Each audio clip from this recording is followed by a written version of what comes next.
So the way that I'm going to organize the lectures is there's going to be one set of slides that I'm calling the overview. And this is going to be the big picture ideas associated with intergenerational mobility. And then there's a second set of lecture slides that's on a paper that I published a couple of years ago with Anant Shadri, which brings together certain ideas that are interesting in terms of thinking about intergenerational mobility, and is something that has been applied, the ideas to the context of China, but is of general interest. So that's a little bit of how I want to proceed. Now, what is it we want to do on intergenerational mobility? Well, I think that in terms of talking about intergenerational mobility, I really want to communicate three things in this overview talk. The first is I want to talk about issues of measurement.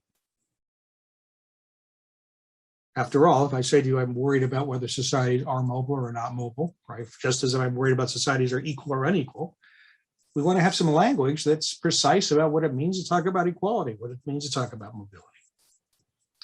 And I think that that's important both because it'll fix what the theories ought to be explaining, but also it'll tell you why that there's active research literatures on how to measure intergenerational mobility, and why I will add the some very interesting work has actually started in focusing on mobility in China. The second thing I'm going to do is I'm going to talk through a set of theories of intergenerational mobility. I'm not going to take a stance that one is right or that two of them are right. In fact, I'm going to say something stronger. I think they're all correct. And what I mean by that is intergenerational mobility is a very complicated phenomena. So unsurprisingly, there's many mechanisms that are in play in determining its levels. And the various theories should be understood as not contradicting each other. In other words, they're mutually compatible. It's something William Brock and I in another paper said is the intergenerational mobility theories are open-ended. They're mutually compatible, so the validity of one does not speak to the validity of the other. The final thing I want to talk about is something about the normative implications, the ethical implications. Economists have made very important contributions to political philosophy in the last 30 years, and they have specifically had to do with thinking about equality of opportunity. And equality of opportunity is very closely related to intergenerational mobility, and so I want you to be aware of the work that's done on basically on the interface between philosophy and economics. How to measure intergenerational mobility? What I want to say to start off with is it's not obvious how to do that. In other words, if I said is society mobile or not, it's actually a very hard problem, because what you might want to do is this, and that is I might want to ask, given a child, and I'll use the notation in Offspring, yi0, what's the conditional probability of the income of the child given the income of the parent?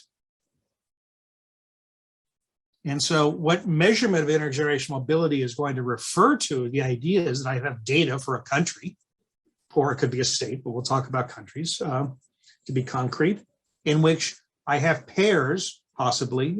This would be, the data set would consist of pairs of income levels for parents and children. And from them, one can compute conditional probability relationships between them.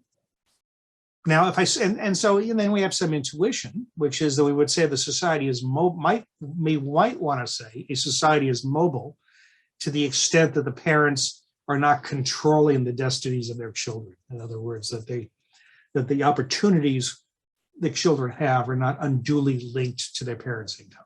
That's the intuition. Now, translating that intuition into a measurement, however, is not obvious. Now, why would I say that? Well, it's actually for an obvious reason. A conditional probability is a complicated object. It's a function. And so if you think about that, what it means is it would be very difficult to say that this, it's not impossible, but there might be limits to the ways that we would compare two countries being more or less mobile. Or we may have to have a lot of value judgments built in to allow us to compare these complicated objects to its functions. And if nothing else, functions are hard to think about for policymakers. And so rather than focus directly on conditional probabilities, which is really what theory would say one should look at, the measurement literature on intergenerational mobility has focused on scalars, statistics to measure degrees of mobility. All right. And so that's where much of the empirical action is. And the way to think about it is as a background that we would think that the way you characterize, one characterizes mobility in society are conditional probabilities linking characteristics of the parents, features of the parents to features of the children. If I'm interested in income mobility, the first thing I might think about is this relationship where I'm looking at conditional probabilities. But in fact, the measurement literature focuses on statistics, not functions, but scalars. And in fact, the workhorse, the most common model that is studied, that is done in empirical work, and it'll turn out there's going to, I will talk about, but I think most activity still focuses on this one, is to simply look at linear relationships between parents' income and offspring income. So to be a little more formal, this is the logarithm of parental income. This is the logarithm of child income. These are some control variables. And that's the residual. Okay, everybody with me? And so this rho is often called the intergenerational elasticity of income. And so it asks the question, if the parent's income goes up 1%, how does that change my best linear forecast of the child's income? And so there's been, so many papers, I can't even imagine, I'm sure well over 1,000 articles have been published measuring the intergenerational elasticity of income or the intergenerational elasticity of wages. Why would we want to put some control variables in? Well, that's again, you think about data as data. Suppose I have measurements of pairs of families, and in one family, the father's 45, and in the second family, the father's 35.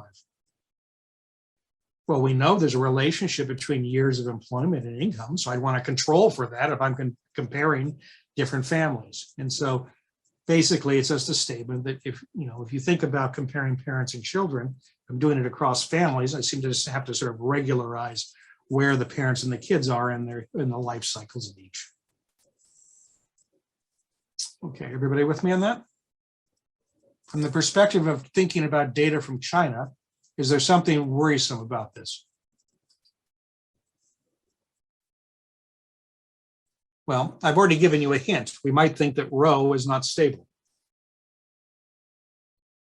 Okay, so let me be very blunt. Do you think if I looked at data prior to 1966, would the rho be the same value as it is if I look at parents and children in 2010? You would say, clearly not. They're different economies. So one of the points, again, to think about is if I'm using Chinese data and I'm thinking about parents and child pairings, I have to be careful in a different way than I would in other contexts, careful about the timing of the relationships relative to transformations that are going on in the country. Okay, and that's what I mean, even the most elementary object, you have to think about that. And to be clear, the state-of-the-art work on Chinese data, it does try to account for that. So I'm not saying to you something nobody's thought of before, but it's essential in how you would interpret the data. Here's a second point, which might not be so, well, it might be, I haven't suggested it, but it matters as well. I've talked about mobility with respect to beta. How predictive is an increase in a parent's income for the linear expectation of the child's income? What about this? What is alpha? Alpha is kind of the growth rate of income in the economy as a whole. So let's think about two economies, the United States and China. What would I say about alpha for the United States if I was looking over the last 40 years? Well, there's many things to say. Not all of them are very happy ones. In other words, it's pretty stable, but it's also not very large. What would I say about China? I'd say very different things. I say it's not stable, but it's unstable in the good way. It's dramatically increased. And so here's a serious point. Does it make sense to measure mobility the same way in an economy that's kind of at a steady state growth rate, let's say at 2%, just to make up a number, versus an economy that's in transition? And a bad year is one where growth is 6%. That's not so obvious, is it? In other words, the idea that our mobility statistics are independent of overall growth in a society, that's, that becomes problematic. Now, there is some work in sociology on these questions. It's the distinction between what's called structural mobility, in other words, all societies changing, versus exchange mobility, where the society is stable and the locations of people are moving around. I think that type of work is absolutely fundamental to thinking about mobility in China. So again, the point is not to say if you run this model, you learn nothing. It's to think about what's the next step. All right, does that all make sense? One final thing to notice is that because this is a linear model, it throws away lots of information. And I mean, that's a trivial statement, which is, I could say, it went from a conditional probability of function to a single number, this row. But here's the thing I want you to think about. Okay. If you calculate these types of regressions for the United States versus Scandinavia, rho is much higher for the US. All right, and so if you kind of look at father-child pairs in the United States, one of the statements you would make is that it has much lower mobility than you see in let's say, Norway, for that to be concrete. My question to you is that true for immigrants? What I'm trying to say is that if you think about populations and mobility, there are all these subtleties. And if I have one statistic that rank orders countries, and maybe on different ones, you get very different answers. I think they're very, I think it is a very legitimate position that immigrants experience massive upward mobility in the United States. Okay, and that would be different in certain European contexts. All right. But I could even think about that harder. When I write down a linear model, it somehow says that the way I think about mobility is the statistics independent of the parent's income. That's what it means to be linear. There's one statistic. It doesn't matter what the parent's income. Everybody experiences the same mobility. To give you my own judgment about the United States and what the data tell me, at least, I think that's a very bad way to think. What I would say for the United States is that if you're born in a poor family, there's not that much mobility. Also, if you're born in a rich family, there's not that much mobility. In other words, if the idiot children of very wealthy people are very wealthy. But if you look at the middle 85% of the country, you see massive mobility. That's a different vision of a country, isn't it? And if I asked you, where does that appear in this regression? The answer is, it doesn't appear, and it can't appear. Now, why would I spend time emphasizing that? It's because the choice of a statistical model will control the things you can see in the data.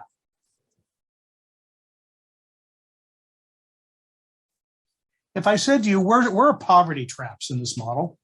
The answer would be, there's no non-trivial sense in which you can get a poverty trap. Everybody's obeying the same linear model.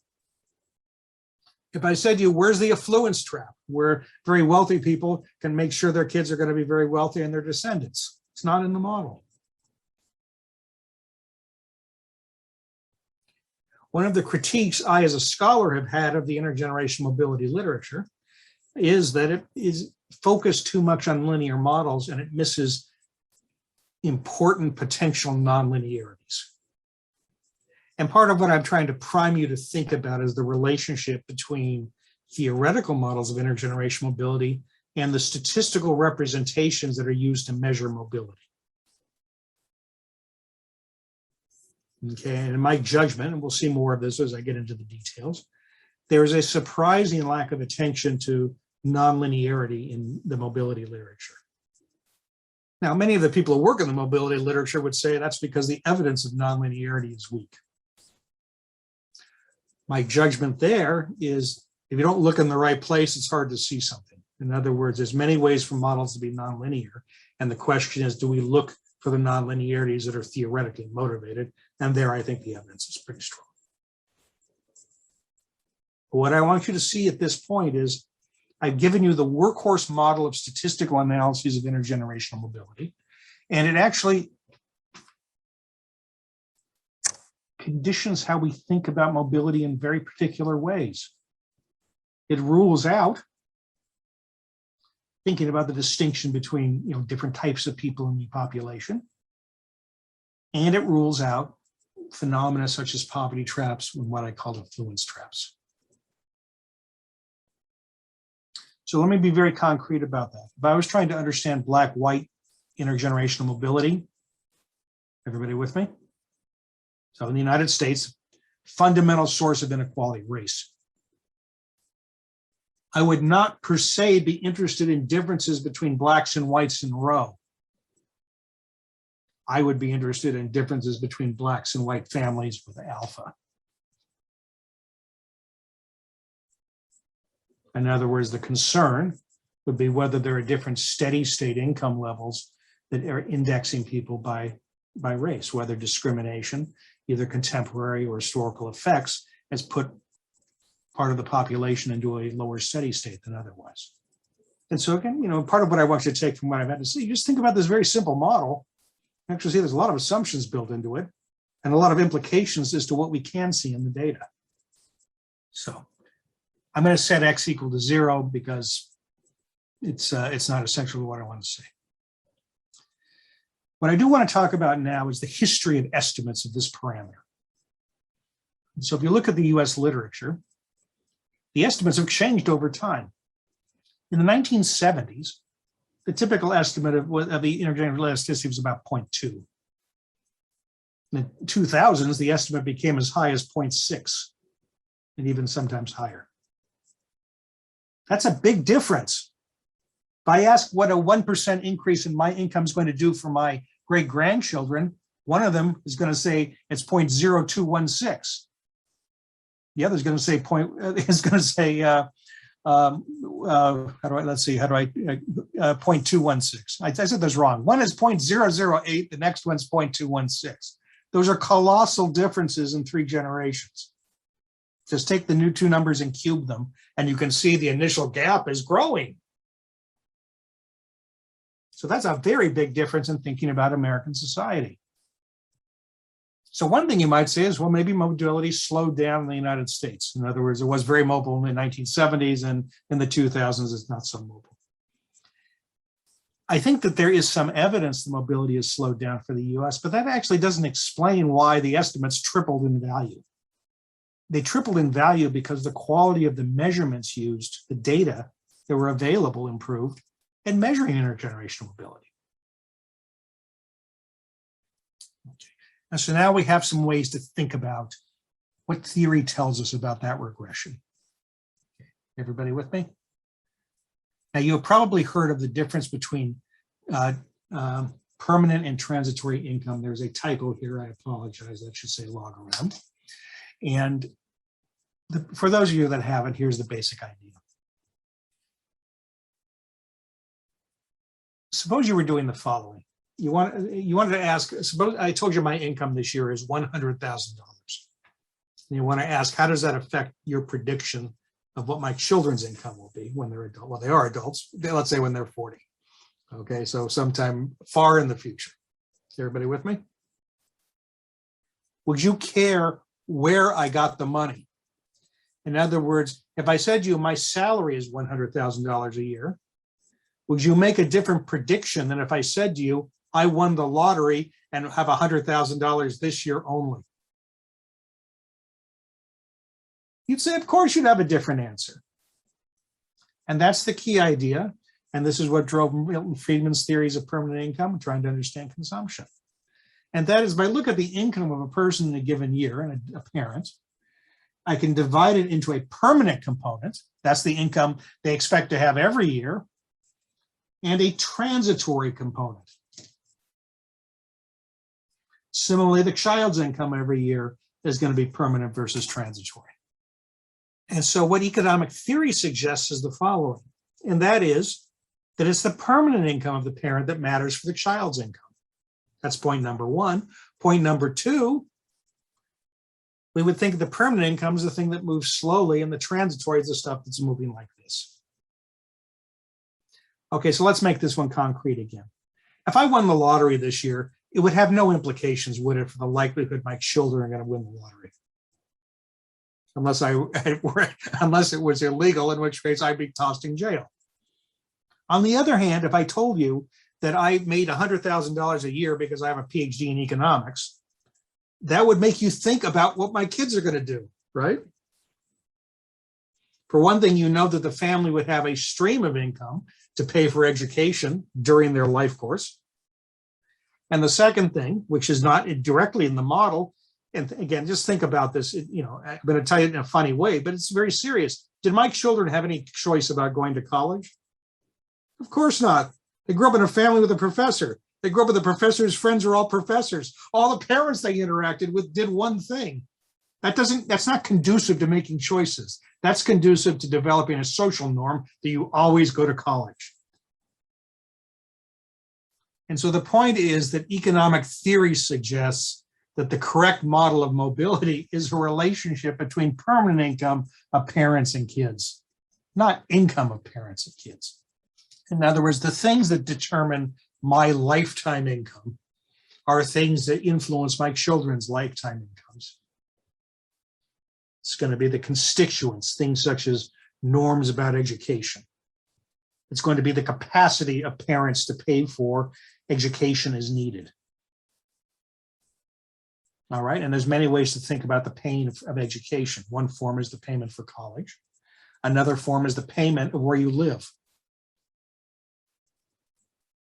In other words, the choice of the neighborhood, the community in which a child is raised because of all those influences. And so even, again, just using very intuitive economic reasoning, we now have a substantive idea. And that is that the correct model was this, and this model was this is a misspecified equation. So why is that important? Because if this is the correct model, then the way I would think about this should be, I will correct the typos before I send the slides out. Sorry about that.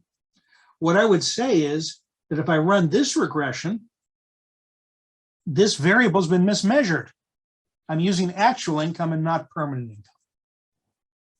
If I write this stuff out term by term, if this is the correct model, everybody with me? Then what happens is the income of the child is determined by the income of the parent, but there's a correlation between the error in the misspecified regression and this term here. And that leads to the classic measurement error formula. In other words, the regression coefficient of income of the parent on the kids on the parent will be the truth multiplied by the ratio of the variance of permanent income to the variance of actual income. That's a very intuitive formula. It says that if all the variance is due to permanent income, there's no measurement error, so we get the right answer. Suppose all the variance of income was due to transitory, then there'd be no relationship between the parent's income and the kid's income. And so our estimate would give us a value of 0. So what this is telling you is the signal, the thing that matters for income, permanent income, its variance compared to the variance of transitory income is what controls the degree of downward bias. Okay. And if you think, so you can just go through the algebra to get the formula, but you can see what the intuition is. The more transitory income is controlling the variance of actual income, the less actual income is predictive of children. And so the estimate understates the importance of permanent income. And that's the thing the theory is about. All right, does that make sense? So we now have an answer as to why data matter, the quality of data for measurement. Suppose I observe a parent for L years, and I just take the average of their income, and I take the child for L years, and I take the average of their income. Everybody with me? And I call that my estimate of permanent income. Those estimates will have mistakes in them. My estimate of permanent income will be the true permanent income plus the average of the transitory income. But what will be true the more years of data I have for a parent and for a child? The better the approximation. The measurement error when I average incomes across many years is the average of the transitory income. And happily for us, that's the law of large numbers kicking in. And more importantly, the variance is scaling with L. And so if we go back to the formula up here, as I use average data, the role of the transitory income in the variance is decreasing. And so we're getting answers that are closer to the relationship between permanent income of the parent and permanent income of the child. And that's the answer to the mystery for the American case.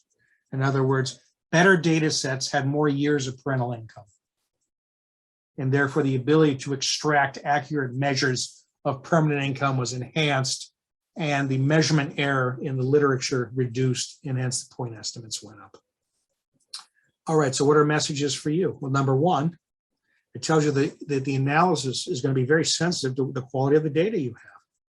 If you think there's an underlying unobserved variable that describes the relations between the socioeconomic status of parents and kids, you have to account for measurement error, or maybe I'll put it differently, you need to think of your data as a measurement system in which the observables are functions of the unobservables that you care about.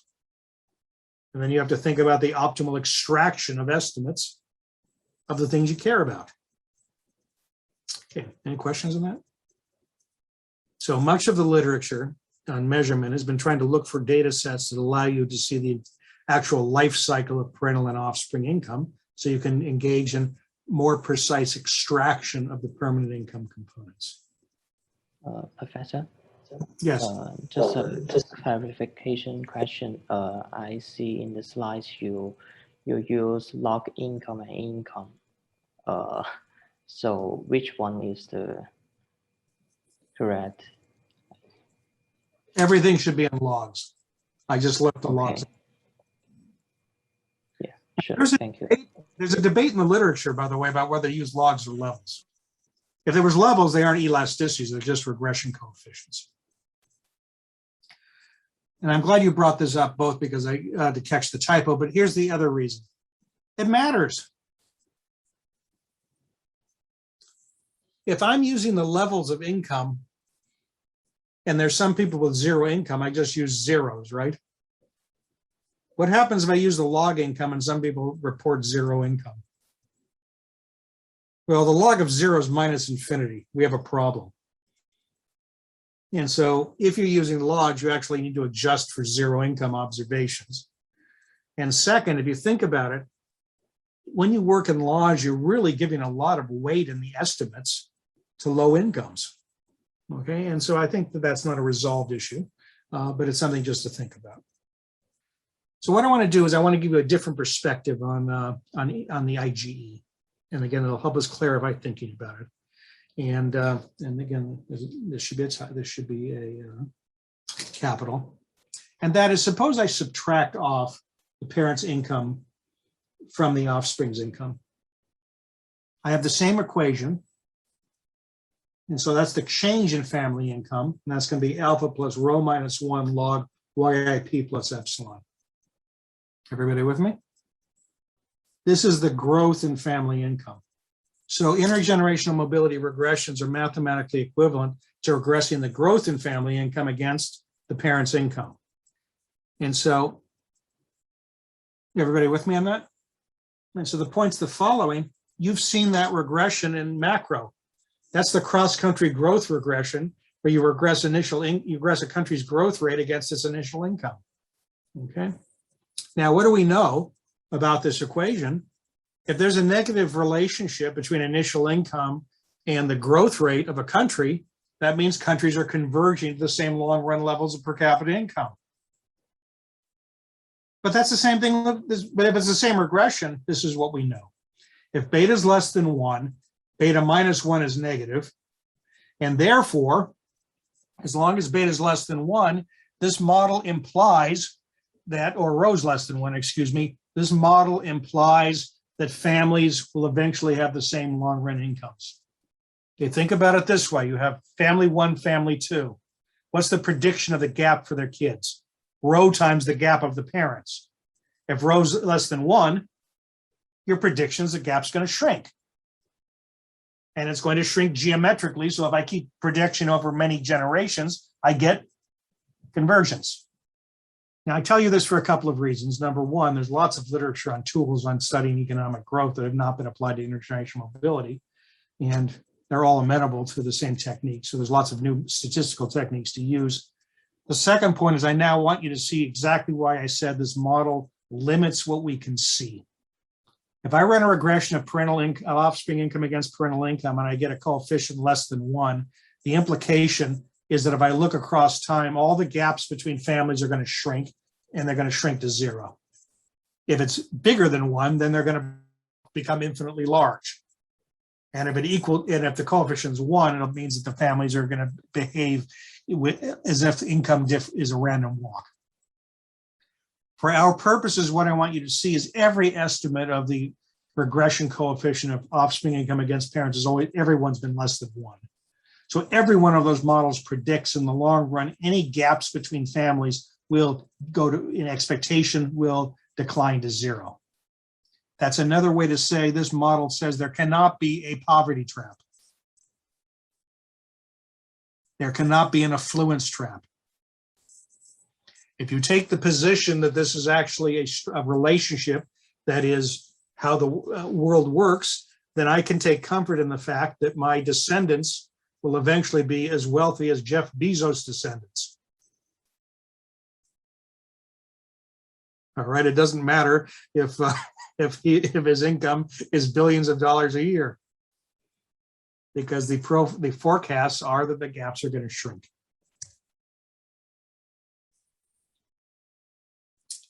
And so what I am trying to emphasize, and this is discussed in this paper I wrote with Andrew Bernard actually almost 25 years ago, that if you believe there are poverty traps, or you believe there's traps for the rich, this model doesn't reveal them. Okay, and that's the thing you want to think about. So to give you an example of that,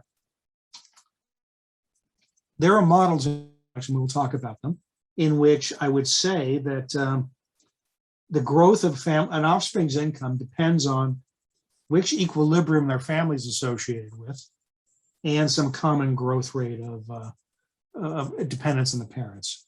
And so the way to see that is, suppose this is the income of the parent, this is the income of the child.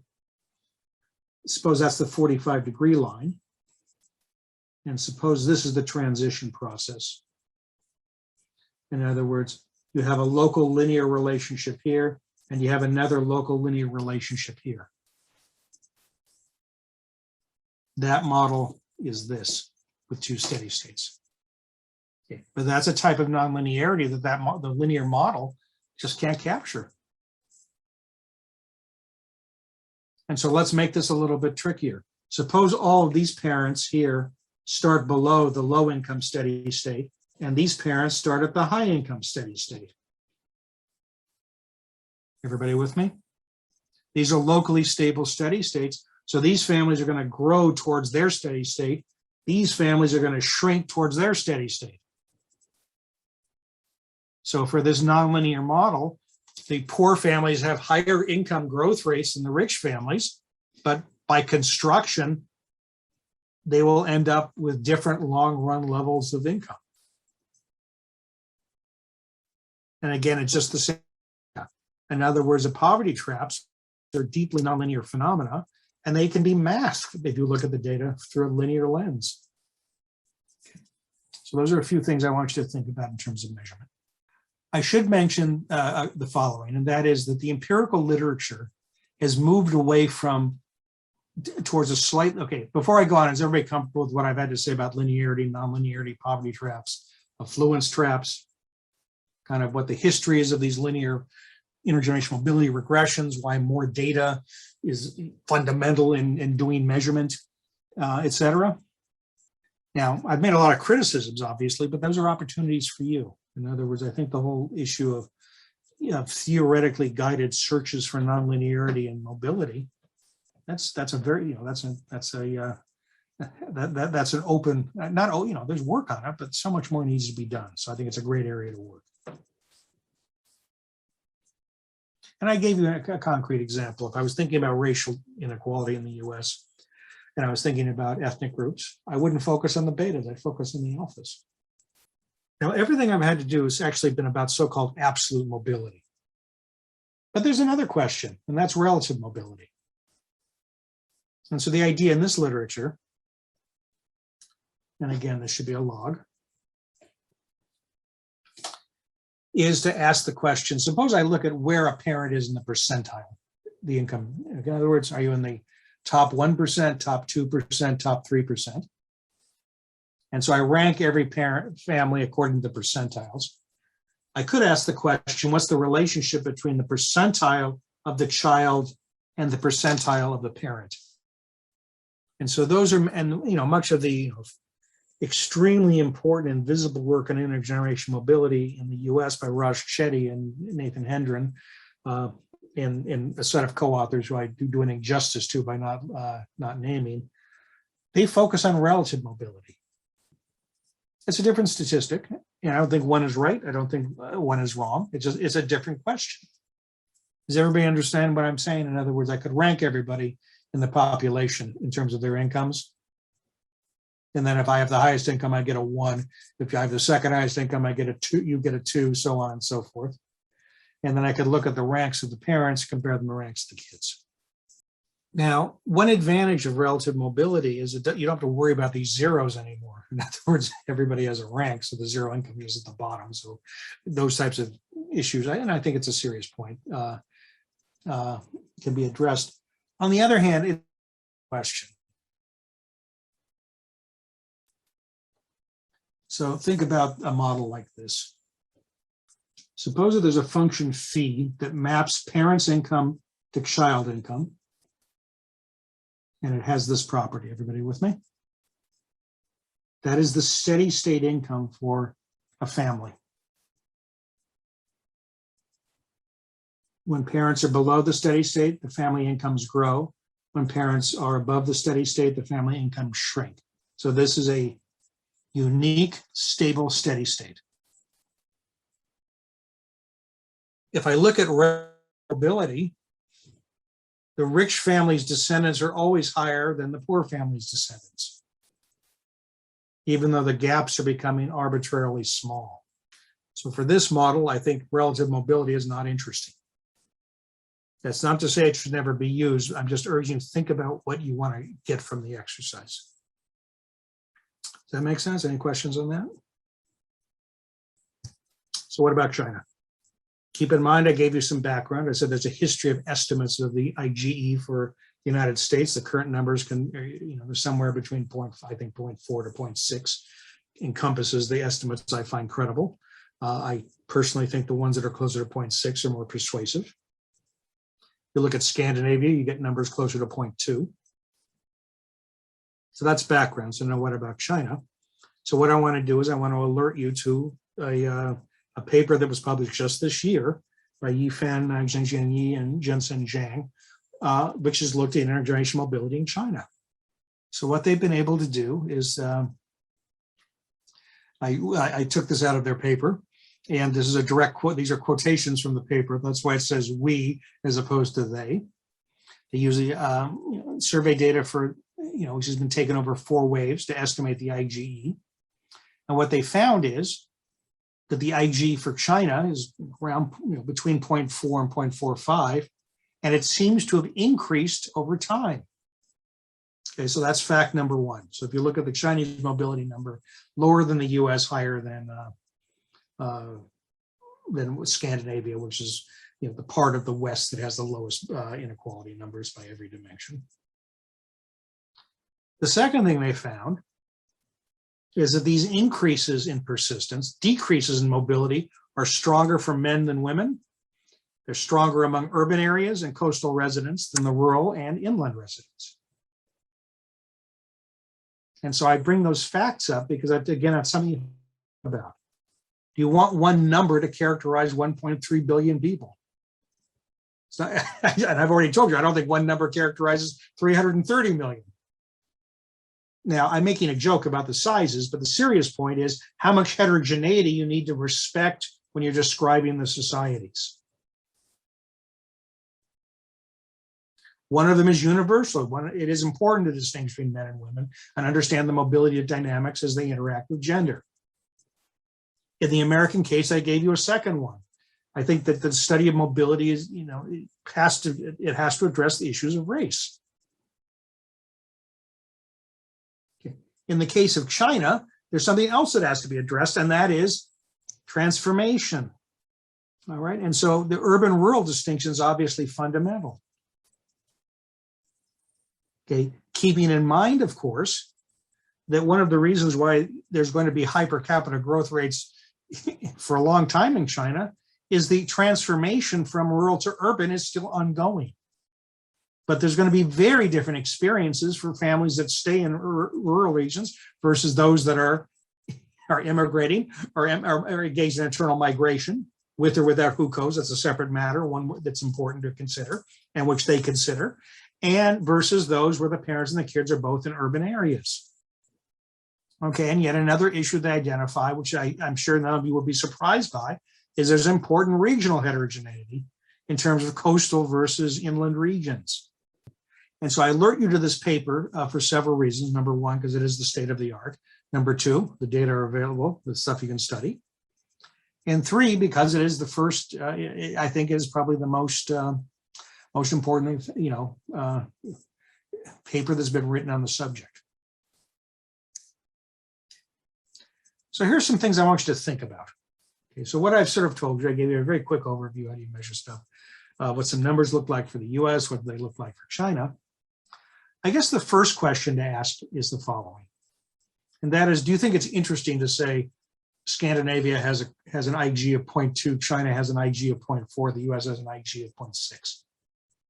Now, I think there's, I don't want to say interesting, uninteresting is too extreme, but I want you to recognize how difficult it's to compare these things. And the reason for that, obviously, is that if we're comparing these complicated objects called countries, there's so many factors that distinguish them. One has to be pretty careful in thinking about that. All right, I will digress for a second to mention something about the Olympics. The country of San Marino won 3 medals in the Olympics. Everybody with me? Does anybody know the population of San Marino? I do, because I looked it up. It's 34,000. The whole country has 34,000 people. That means San Marino has achieved the highest per capita medal rate in the history of the Olympics. Do you find it interesting to compare the per capita medal rate of San Marino to China or the United States? I do not. Okay. In other words, more is different. Comparing large heterogeneous civilizations, societies, to very small polities and homogeneous ones, I think it's very limited what you learn from that. All right, everybody with me? So the general point is you have to always, ask yourself, what lets you draw inferences from the comparisons of heterogeneous objects? The second point is beyond the fact that countries are simply heterogeneous and these have something to do with scale. The second is simply that the Chinese economic growth is historically unprecedented. There is a level of qualitative change in the country that distinguishes all of everything that's going on from the Western cases. As I said before, the US is an old economy, China's a young economy. And so it's in transformation. It's not clear what the numbers mean. Say the numbers have gone up, that's a statement about what something along a qualitative transformation process. If the number in the US goes up, it means something very different than it does for China. And to emphasize that, I think that it's very important to consider not just changes in the IgE, but changes in the intercept. Now, some authors like Frank Kell at London School of Economics have focused on thinking on those types of issues. So I don't want to say that this is not something other people have thought about, but I think that's very important in terms of thinking about what are the right mobility statistics for a society that is in qualitative transformation. And what I want to put on the table is what I mentioned in the introduction. I think a fruitful area in thinking about intergenerational mobility in China is to focus less on income and more on occupations. And the reason I say that, well, and as I said in background, sociology is traditionally focused on occupations, not on income and intergenerational mobility. This shouldn't be a surprise. In a sense, sociology is an old discipline, and its founders were very concerned about, this originates in the 19th century in Europe. And what was fundamental in that period, that was also a period of change. That's called the Industrial Revolution. And there the issue were classes, proletariat, bourgeoisie, aristocracy, and understanding permeability between classes.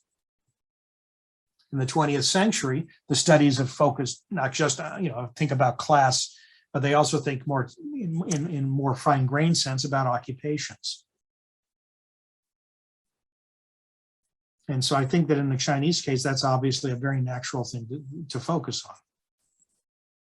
And if you look at the star sociologists in occupational mobility, I'm thinking of Shi Song at University of Pennsylvania. She works on these types of questions, and I think that's a very fruitful one for the Chinese case. And I think it's especially interesting to understand the transitions from state to private sector, and then to interact that with the urban rural transformation, and then I'll give you a much clearer picture of these qualitative dynamics. So any questions on that? Professor, so regarding occupations, I think like in recent years, many new jobs come out, like people do live stream online, or we have so many things related to IT or the internet, which our parents never do. So how to measure this occupation link in this sense? So the way, without going into too long a digression, this is the distinction that sociologists have drawn between structural mobility and exchange mobility. So let me say it a little bit differently. If you look at a country in which there is a transformation away from agriculture, you will see massive upward mobility in the data, because the number of people in agriculture is going down. So all those kids that were in agriculture, whose parents are in agriculture, they go someplace else. That principle is exactly the same one we'd apply to your question. And that is, we would say that the Chinese economy, the emergence of a massive high-tech sector means that the distribution of jobs, the cross-sectional distribution has changed. And so you'd want to parse that out in talking about mobility. Exchange mobility, roughly speaking, would say, and this has to do with thinking about Markov chains. So are people familiar with what a Markov chain is? You have a set of values, discrete values. You have a transition matrix, which describes the probability of moving across the values. So there's a probability. So think about, I rank order the occupations. So you're in occupation 6 in terms of status or something. What's the probability your child's at occupation 1, 2, 3, 4, 5? That's a column of a matrix. And so what a Markov chain approach would do is it would just say it's a set of numbers that are mapped those together. The probability distribution of jobs at time t, if you multiply it by the transition matrix, that gives you the distribution of t at t plus 1. What you want to, pure exchange mobility says, suppose we're at a steady state distribution of occupations. How much do families move around? That's the idea, that's the exchange mobility. Actual mobility, if I'm comparing parents and children, has to account for the fact the distribution itself is shifting. Okay, so if memory serves me correctly, around 1890, 50% of the US population was in agriculture. Okay, in 2010, I think it's 5%. Again, don't quote me. We have to edit the video too, if I have the numbers wrong. My point is all of that mobility is structural.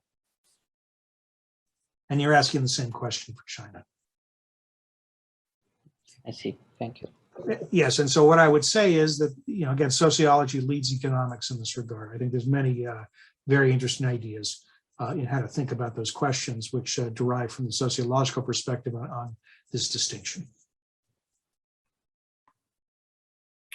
Hi, Prof. Can I ask one basic question? Is all that we've discussed so far kind of based on the assumption that future generations are earning a higher income than current generations? Because what I'm thinking is that if we were to take a step back, so it's one thing to kind of understand mobility / stickiness, but how do we kind of know if the future generation is kind of actually doing better / worse than the past generation? Like, can the beta / tau coefficient capture the economic well-being across generations? Or is it just like kind of measure of stickiness or mobility?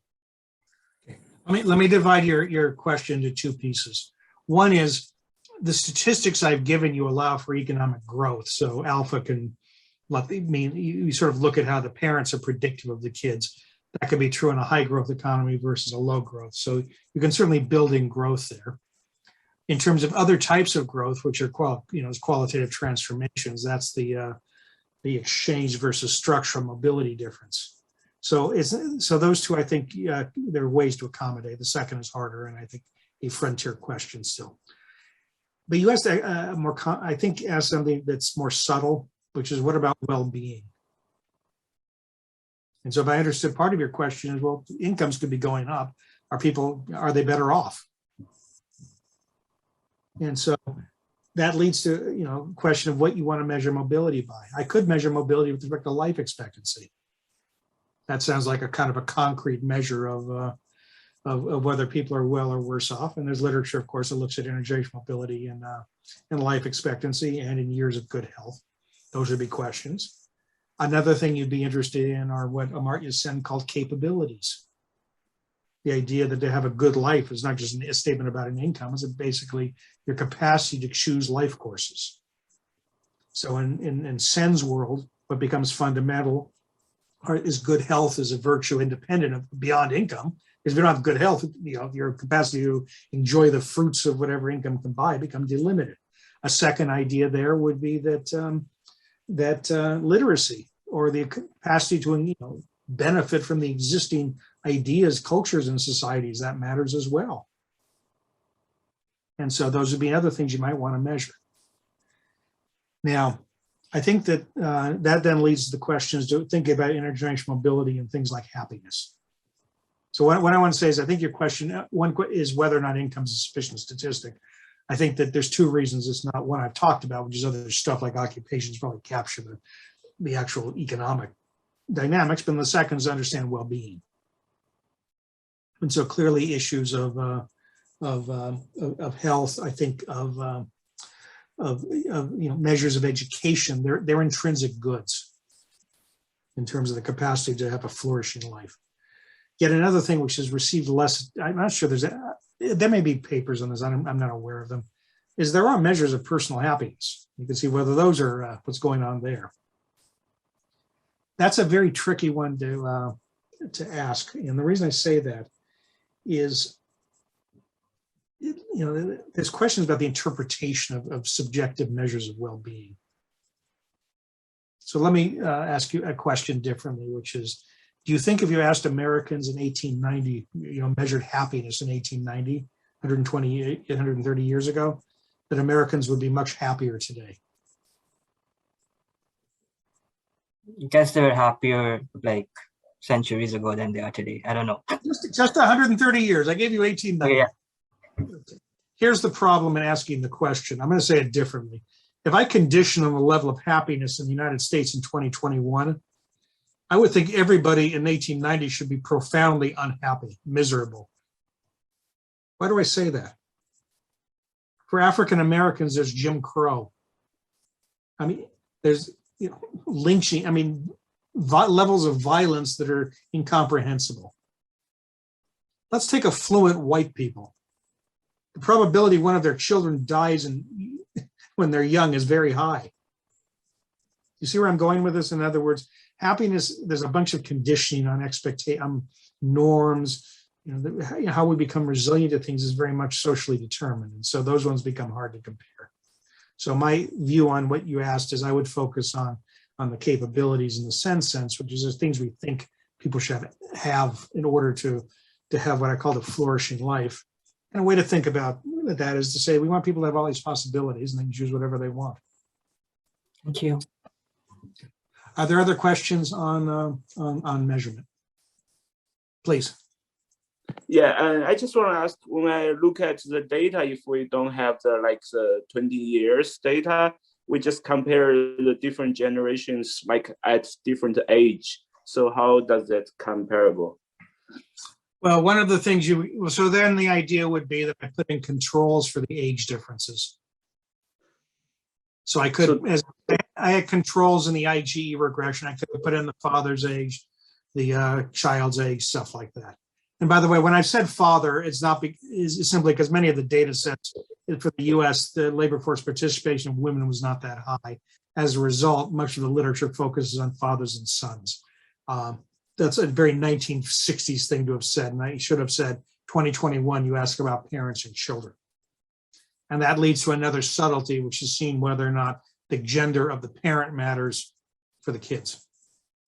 Yeah, because when I think my grandfather's generation, in China in 1930s, their IgE is really different from right now compared to my grandfather to my father like that. Yes, and so I think that you brought up this issue of what I'm calling qualitative transformation. China in 1930 versus 2010, there's a completely different civil societies. And then the other is the intermediate part. What if there's the transformation in 1947? What does it even mean to compare people who lived across the transformation versus pairs that lived their entire lives on one side versus the other? And that's what I meant, that we want the tools, and then the empirical work has to respect the historical context, and the tools we use have to respect that. I don't know about the Chinese case, but here's this case in the Soviet, I'll mention just for the Soviet case. After the Bolshevik Revolution, the children of the elite were banned from universities. There was a period of,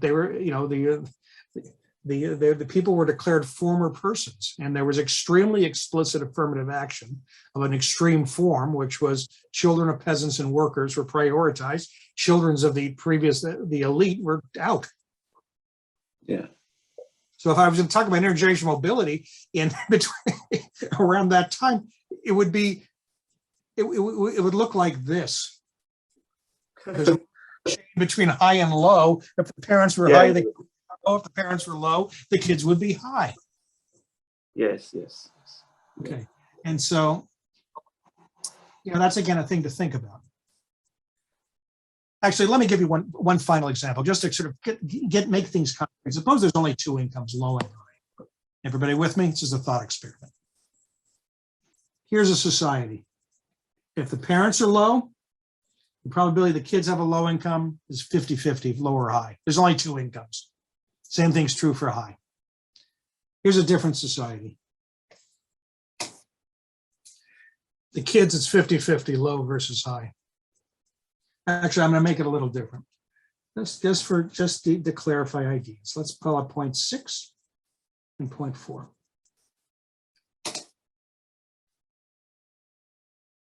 Which society would you choose? The second society has persistence. If you're poor, you're more likely to be poor than not. If your parents are rich, you're very likely to be rich. Yeah, depends on which family you come from, right? Well, I think I want to take a different stance. I think I'd pick the second society. In fact, I'll make it more extreme. All right, now we're going to go all the way. If you're rich, your kids, your descendants are guaranteed to be rich. This one, I absolutely would choose the second one. How come? Because everybody ends up rich. In this society, you will have a distribution between rich and poor of 50%. In the second society, the limiting behavior is 100% rich. And this is what I meant about having to be careful in thinking about alphas versus betas, about growth versus just relative locations conditional on the growth. Again, if you ask me as an ethical value judgment, I want a society in which the first thing I would say is if people are from disadvantaged backgrounds, I don't want that to be controlling. In other words, I want lots of opportunities to get out of it. On the other hand, it doesn't bother me terribly if families can lock in success for their children. So just again, I'm not asking you to agree with me. I'm saying I'm giving you the reason I would judge the second one is a better society than the first is it corresponds. There's an asymmetry in my mind between upward mobility and downward mobility. I'm much less concerned about the present having downward mobility in a society than I am upward mobility. And beta is symmetric. The equal entry Markov chain transition matrix is symmetric, and I'm not persuaded that that's the most ethically appealing way to think. All right, and I actually was, I think that's an interesting question to look about, kind of what happened, what a revolution, a social revolution means. Now, this is an exaggeration, but in the Soviet case, there's clearly substantial elements of that. All right, and now that gives you a different vision. In other words, if you're going to describe, you would think about societies, they could have a certain type of immobility prior to a revolution, then a revolution would have a special type of mobility, and then after the revolution, in other words, the new society has yet a third type. Okay, does that sort of give you a sense of how I might go with those things? Any other questions? Professor? Please. I feel like the children of rich families have the option to follow their passion, let's say, and they prefer lower paying jobs instead of continuing, let's say, family business. Do you think this is important? And how can we incorporate this into the models, let's say? I think that what you're asking for is a richer model than the one I've described. Because what you would want to then say is there's a vector of characteristics of the parents and a vector of characteristics for the children. There's education of the parents and the kids, there's income of the parents and the kids, and there is capital income of the parents and the kids. So in other words, one of the reasons the children of some rich can follow these other things is because they've inherited stuff, so they're rich no matter what. If I own a share of a company, I inherited that, so I can go do whatever I want because I get the income from that. So I think what you're asking for is thinking more in a more complex fashion about the upper tail. Now, this is an issue that comes up with the work of Thomas Piketty, for example, where he was making a systematic argument that capital income is fundamental to understanding Western inequality. I think he's now claimed it's a universal inequality, but certainly the first book focused on that. Now, I've written critically of the book, and I'll leave it to you to look at my review in the journal Political Economy with Larry Bloom, and rather than propagandize you on what's right or wrong, but that's a different set of questions.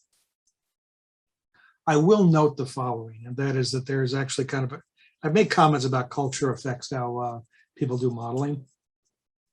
The British tradition on intergenerational mobility was much more focused on class and on inheritance, inherited wealth. The American tradition is about education. All right, and so I'm simply saying, I think, and again, if you asked about the American myths, et cetera, there's this idea that education opens all these doors. And so that's become the focus of much of the work in economics, and certainly much of the thinking by Americans. Thanks. But you're really asking for a richer conception of the stuff that defines the parents and the things that define the child. So what I want to do now is I'm going to turn to theory, and I want to put a set of theories on the table. And the way that I'm going to proceed is I'm going to talk about 4 theories, 3 of them now, and the 4th theory will be in the next set of lecture notes, which I may or may not get to. And I want to emphasize all of them say something about the process of intergenerational mobility. The way that I want to start are what are called family income investment models. These are, in some sense, these are modern classics, even though you went, well, they're not that old. They are nevertheless kind of the foundational papers that define how the theory of intergenerational mobility has been developed in economics. All right, and so one of them is by, a couple of them are by Gary Becker and Nigel Tomes. Another is by Glenn Lowry, and they're distinct analyses, but they have enough in common that I'm going to kind of combine them and say, here's a way to think about intergenerational mobility. What is going to be essential in these models is that they emphasize family transition dynamics. So in other words, the parents take actions that determine the human capital of their children, and that human capital determines the income of their children. The models do not emphasize interactions between the families. So in other words, it is reasonable as an approximation to think of the models as just saying these families there's family dynasties, they're independently evolving, and we just look at the distribution across time and the correlatedness within each family. So let me sort of describe the dynamics of these. So I assume most of you have seen overlapping generations models, but let's start from first principles. So the idea of these models is to say that I think about a family dynasty. Okay, and so they're going to be indexed. So there's a Durlauf dynasty, that's one of the I's. There's a Park dynasty for Albert. That's going to be another family. There's going to be one for Shlomo Weber. So those are the organizers of the summer school. And so that's one. You guys ought to have your own family dynasty, so on and so forth. Okay. So the way that they work is each individual lives. So the first period is childhood. And what happens in childhood is that individuals are passive. In other words, a child just receives stuff from the parents. They don't make any decisions. In the second period of life, there's something called adulthood. And that's when parents make choices. In the models I'm going to describe, the way that it works is I'm a child, I become an adult, I have one child, and then when that child becomes an adult, I die. So people only live 2 periods. And so you can think of the first period as 0 to 30, the next one 30 to 60 or whatever you want. I'm not going to say anything about marriage. In other words, there's asexual reproduction. In some cases, you're interested in the patterns of marriage. Do the children of the rich marry each other, or is there marriage across economic categories? In family economics, of course, there's a rich literature understanding the process by which marriage patterns emerge. For the American case, I think the appropriate statement would be there's very substantial intermarriage with respect to parental education. Okay, but again, in the American case, there's a bunch of other stuff that matters. Ethnicity has a big effect on marriage because of the tendencies for people to marry within ethnic groups. Yet another one is there's a tendency to marry within religious groups, so on and so forth. So an actual model would have marriage and it would have all these different categories. Here, we're just going to think about it as asexual reproduction. The other reason, the other thing to do is to say that family sizes don't grow. There's another set of questions you could ask about small versus large families, but those would be digressions for us. Okay, everybody with me? So the way that it works, as I said, is that I'm born, and in my first period of life, my parent is going to make an investment in me. And so what that means in words is I'm born, my parent takes a look at me and says, this is the investment I make in the child. That investment is going to create a certain level of educational attainment. And there's going to be a process for that. So my educational attainment will depend on what my parents did for me, and they're going to depend on a shock, unobserved heterogeneity across children. You might think it's ability. I'm going to assume it doesn't matter. The parents know the ability of a child when they make their investments. There's an interesting question here as to whether higher ability children receive more or less investment on the parts of their parents. Theory does not give us a guide to that. And the reason for that, you learn from basic economics. There are income and substitution effects. In other words, the marginal product of my investments may be higher if my child has high ability. On the other hand, if my child has high ability, they'll have a high income no matter what I do. That all said, the theory will typically assume that my investments in my child are increasing in my income and that they positively co-vary with ability. In other words, the substitution effect dominates the income effect. Any questions about that? So for our purposes, zeta is simply is respecting heterogeneity. And you could think of it as having a genetic component, but of course you can have an environmental component as well.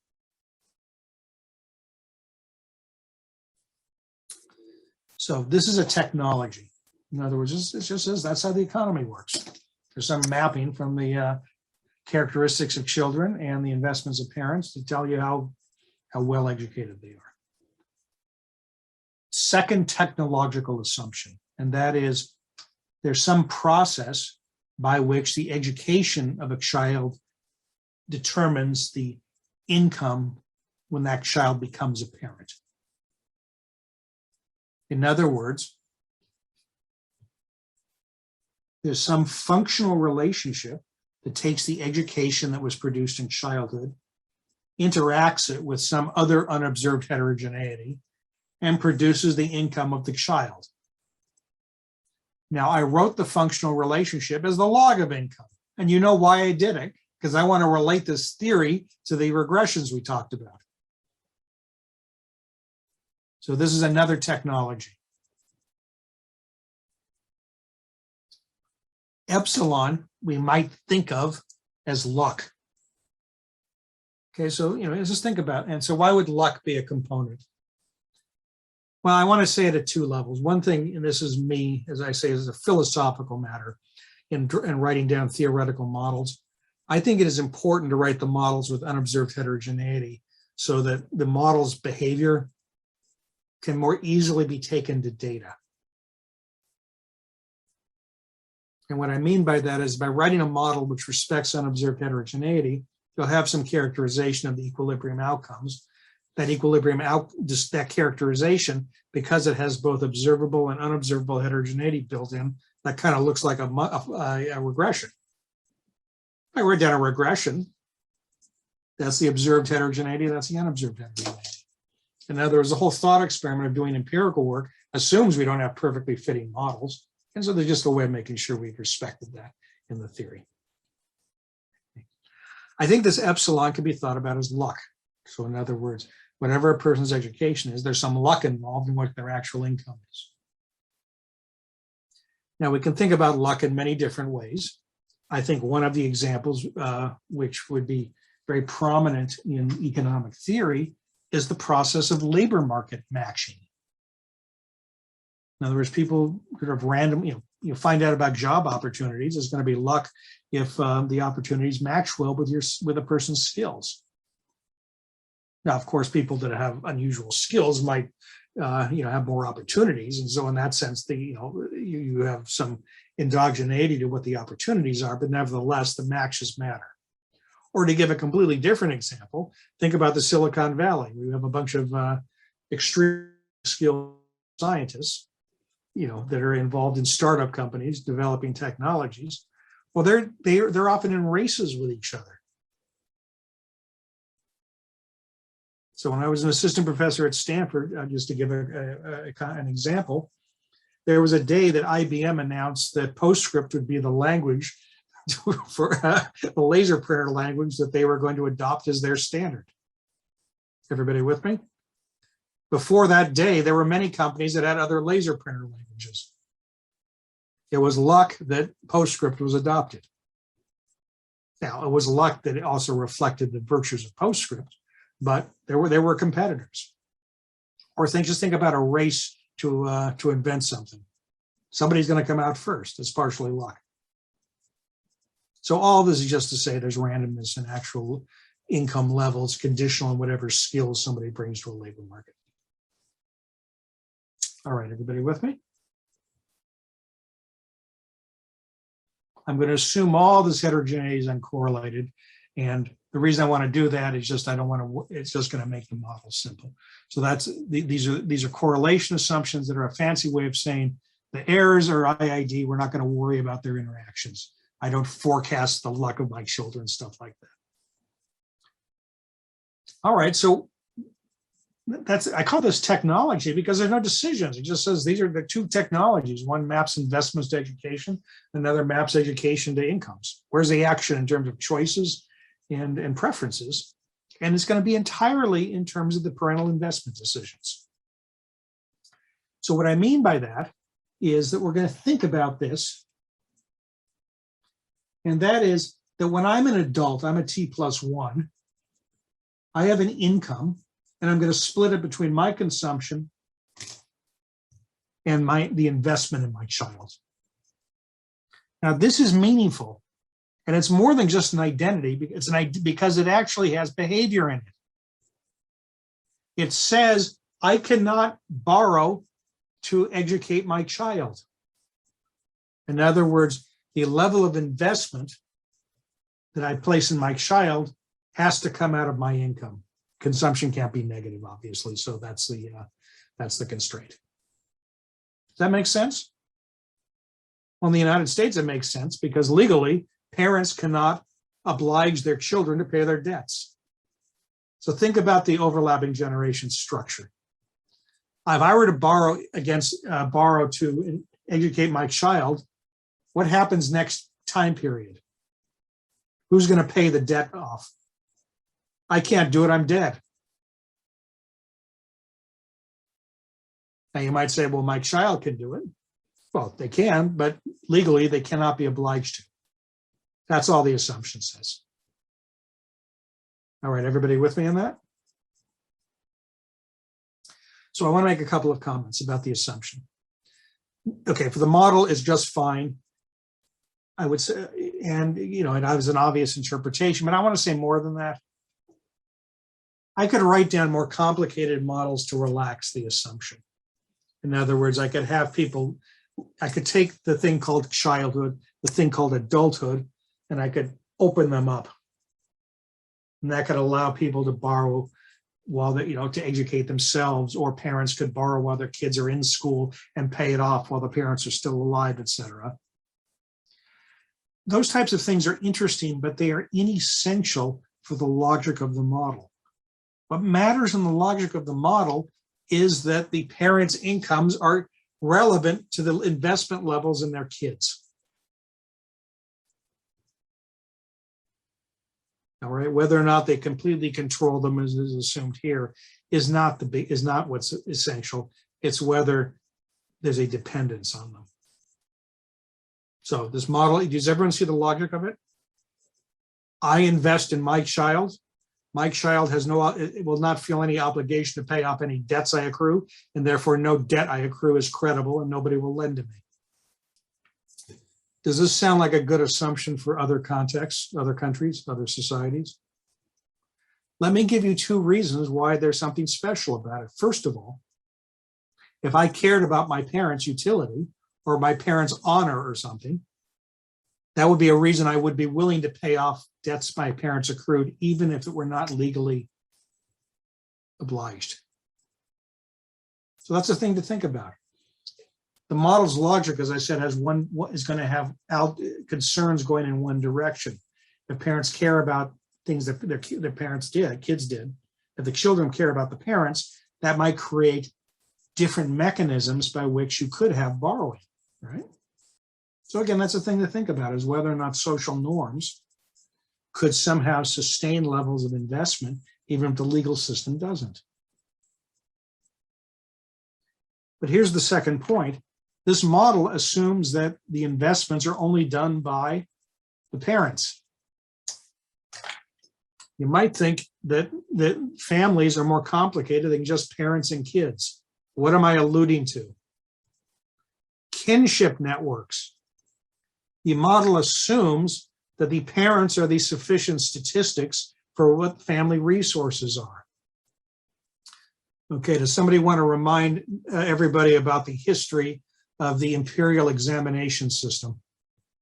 Okay, this is again a serious point. One of the things that's remarkable in Chinese history was the role of the licentiate system in the governance of the country. And so the investments in children to take the examination were done by extended families. That's ruled out here.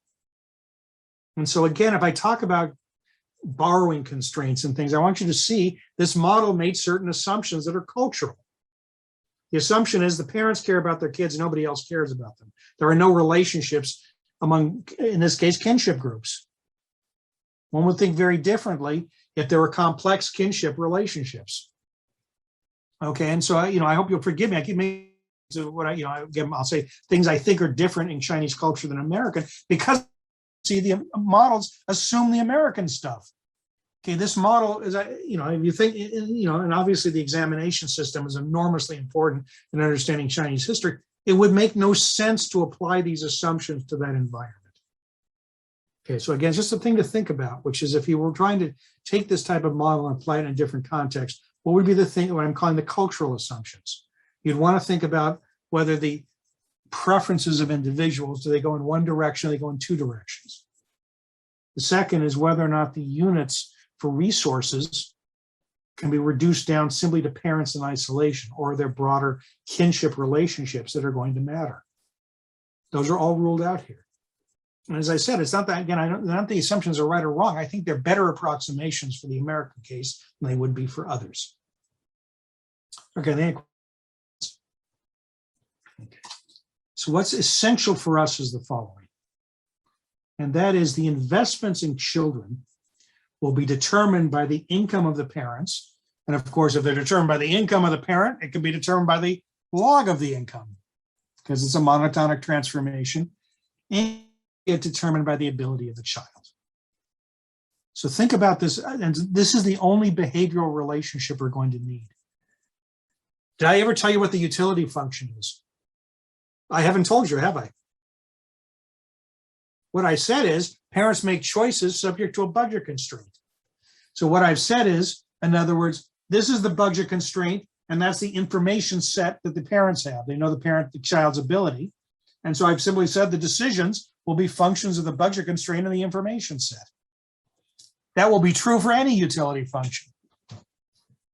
There are disagreements in the literature on the appropriate utility function that parents have. Some models say that I get utility from consumption and utility from my child's utility. So in other words, we would say something like this. My utility is CIT plus beta, the expected lifetime utility of my child. Another model might say this. I get utility from my consumption plus the expected income of my child. Yet other say I get utility from the level of my child. My point's the following. For every one of those specifications, you still get this relationship.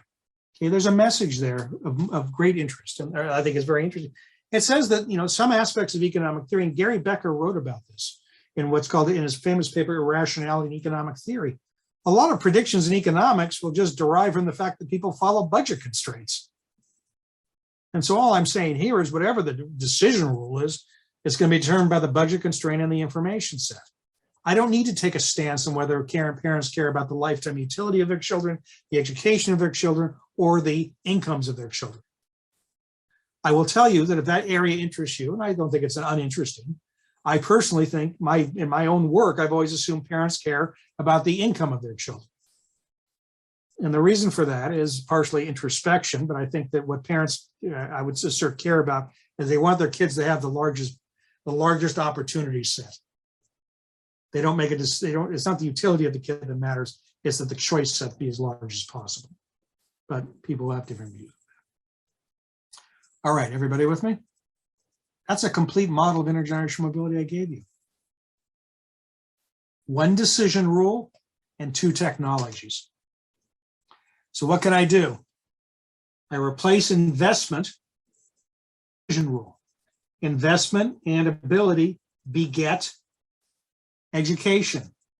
Education and luck beget income. So just recursively substitute, those are functions, and I get a composite function that tells me the income of the child is going to be f of e of g of log income and shocks. We did it. We have a theory of intergenerational mobility. The logic is very intuitive. The parent's income is a budget constraint. That determines the investment in the child. Once you know the investment in the child, that interacts with shocks to produce a level of education in the child. Once you have a level of education that interacts with luck, that produces actual income. All right, so what I've given you is a stochastic process that maps incomes across generations. All right, does that all make sense? What's the relationship between this and our intergenerational mobility regression? Well, okay, that was a trick question. The answer is that doesn't look like a linear model, does it? And it's for the obvious reason it isn't a linear model. And so the point I want to make is, for our purposes, is very simple, and that is, if you make judicious choices of the technology functions, you decide what D, E, and F look like. I choose the technologies and I choose the preferences exactly the right way, I can generate the intergenerational elasticity of income equation. All right, in the slides, I go through how Gary Solon is the one who derived that. There's also a paper I wrote that generated the same thing, or generated something similar. All I want to say is that under special assumptions about technology and preferences, you get the linear model that all the empirical work focuses on. Or they are special assumptions. And so I think something that's been very understudied is calculating mobility in ways that respect that technologies aren't necessarily linear, utility functions aren't necessarily Cobb-Douglas, so on and so forth. Any questions on where we are? So in other words, the classic models of intergenerational mobility use parental budget constraints to create dependence between parent and offspring incomes via the effect of parental incomes on education. Any questions on that? Yes, hi. Yeah, I had a question on how this relates to the permanent versus temporary income distinction that you mentioned earlier. Does that play a role in this model or not at all? Well, in this model, all incomes are permanent. So in that sense, the model is, because it is coarse in the periods, it just be 2 periods of life, there's only one type of income. In the skills models, if I said you lived every single year, then I would have income that derives from your your education, and income that derived from the year-by-year luck. And so it's not that it's inconsistent, it's just it's too coarse to really elucidate the distinction. Okay, thanks. All right. So what I want to do is I want to take a few moments to comment on kind of where I think the frontier is on family models. And that's work that James Heckman has pioneered on skills in intergenerational mobility. And I think that what I would say is the following. So kind of the background for you is that what Heckman is and many people have been working on is thinking in a more complex way about the way that families affect children and what it is they affect. So in the classical model, all the action was kind of this human capital as this blob the parents produced through investments. The new models are thinking differently, and what they're saying is there isn't a period called childhood. Well, there may be, but it's many time periods. Okay, and so it would take seriously the idea that there's interactions between parents and children. They could that start from age 0 and go through age 18. Some models would start before time 0. They would say the interactions begin in utero. Everybody with me? So in other words, once the, it could be the period of pregnancy could have implications. And you already know that's true, depending on the nutrition of the mother can have consequences. But let's be concrete and just say it's 0 to 18, okay? So what goes on in the modern literature is to say two things. Number one, there's a process by which parents affect kids. And so the thing they have at age 18, which before was this undifferentiated education in the classical models, is actually produced through a more complicated process. And two is to say that there's something that's no longer just human capital, but something that's called skills. And so what does that mean? What's going to be the difference? Well, skills are going to matter for two reasons. One of them is that it actually thinks differently about kind of what it is that's up here that is produced through the process of education and parental interactions with children. All right, and so in the literature that economics, they call the traditional stuff, the stuff that Becker and Lowry focused on, cognitive skills. Kind of, how good you are at solving problems, what you know, so on and so forth. They distinguish in the modern literature between cognitive skills and non-cognitive skills. Now, many psychologists hate the word non-cognitive because cognitive means brain and everything's cognitive. What non-cognitive skills really are referring to is personality. And so the key idea is that there's a set of traditional intellectual skills that matter, but something else matters, and that are personality traits. Everybody with me on that? And so the key is to challenge the two-period overlapping generations model in a useful fashion. And that is to think about how this vector of skills evolves over time, and then to think about the timing of human capital investments. So I'll make a couple of comments about kind of these skills. Cognitive skills in the psychology literature come in two categories. One of them is so-called crystal intelligence. The other is fluid intelligence. And so I want you to be aware of this because it tells you something about what education can in principle do and where genotype, where genes come in. Crystal intelligence basically has to do with the following, and that is, given the knowledge a person has, the experience they have, how good are they at being able to solve problems that are similar to the ones they've seen in the past? All right, I think all of you are very familiar with this. That's called taking tests. After all, done examinations, they really test crystal intelligence. But there's also another idea, which is called fluid intelligence, which asks whether or not knowledge and experience we can solve new problems. Why would this distinction be interesting in mobility? It has something to do with the capacity of children to do things that are different than their parents. The psychology and sociology literatures have emphasized the importance of aspirations in determining how people succeed or fail. There's some work in economics, de Broglie in particular, has some very interesting work on how aspirations affect choices that people make. I think that those could be linked to fluid intelligence. In other words, what's my capacity if I grow up in a world where nobody went to college to envision myself going to college, to formulate that type of counterfactual. And so I put, here's a research question I think would be very interesting, is to ask what's the relationship between fluid intelligence as discussed by psychologists and discussed in the skills literature and the aspirations literature, which is very directly associated with issues of how to get out of poverty. What I want you to take from this is just to be aware that current thinking about intelligence is not a scalar, it's a vector. And in the non-trivial sense, it has different dimensions. Non-cognitive skills are also called personality traits. And the way that they work, so you might say, what are personality traits? So the way that the social psychology literature has worked, and you want to understand how the literatures come up with claims about traits, is that many surveys have been conducted, questionnaires given to people, asking them to answer questions to try to identify things about personality. So in the American data, it appears that the answers to these questions can be explained by a so-called 5-factor model. In other words, there's internal multivariate correlations. There's some underlying latent variables where the answers people give depend on the values at those 5. That's the intuition for this. And in the American case, there's an acronym. It is called OCEAN.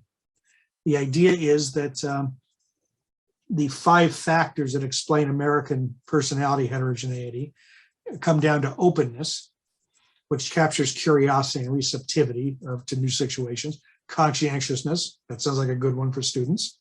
In other words, being able to stick to problems, etc. Extroversion, which has to do with levels of energy, how friendly are. Agreeableness, which is both friendliness and compassion. And neuroticism, which is self-confidence and the way people react to stress. And so that's why the 5 factors are called OCEAN. Now, let me make a couple of comments about this. Number one, these axes for personality are empirically motivated. There is an interesting literature on whether these are the right axes for other countries. All right. In particular, there are separate Chinese personality tests which have argued there are somewhat different axes for China versus the United States. This shouldn't shock anybody. In other words, personalities are going to be partially culturally determined. All right. One study I saw had, rather than 5 factors, it had 7 factors in the Chinese data. And roughly speaking, one of the additional factors looked like filial piety. In other words, kind of views about how you're supposed to treat family members, in particular your parents. Okay, I know I may sound like well, he's giving you a stereotype. The point is not to stereotype, it's simply to say that it shouldn't surprise you that in Chinese data, there's other things that would define people and heterogeneity between people where you don't see the same heterogeneity in the American data.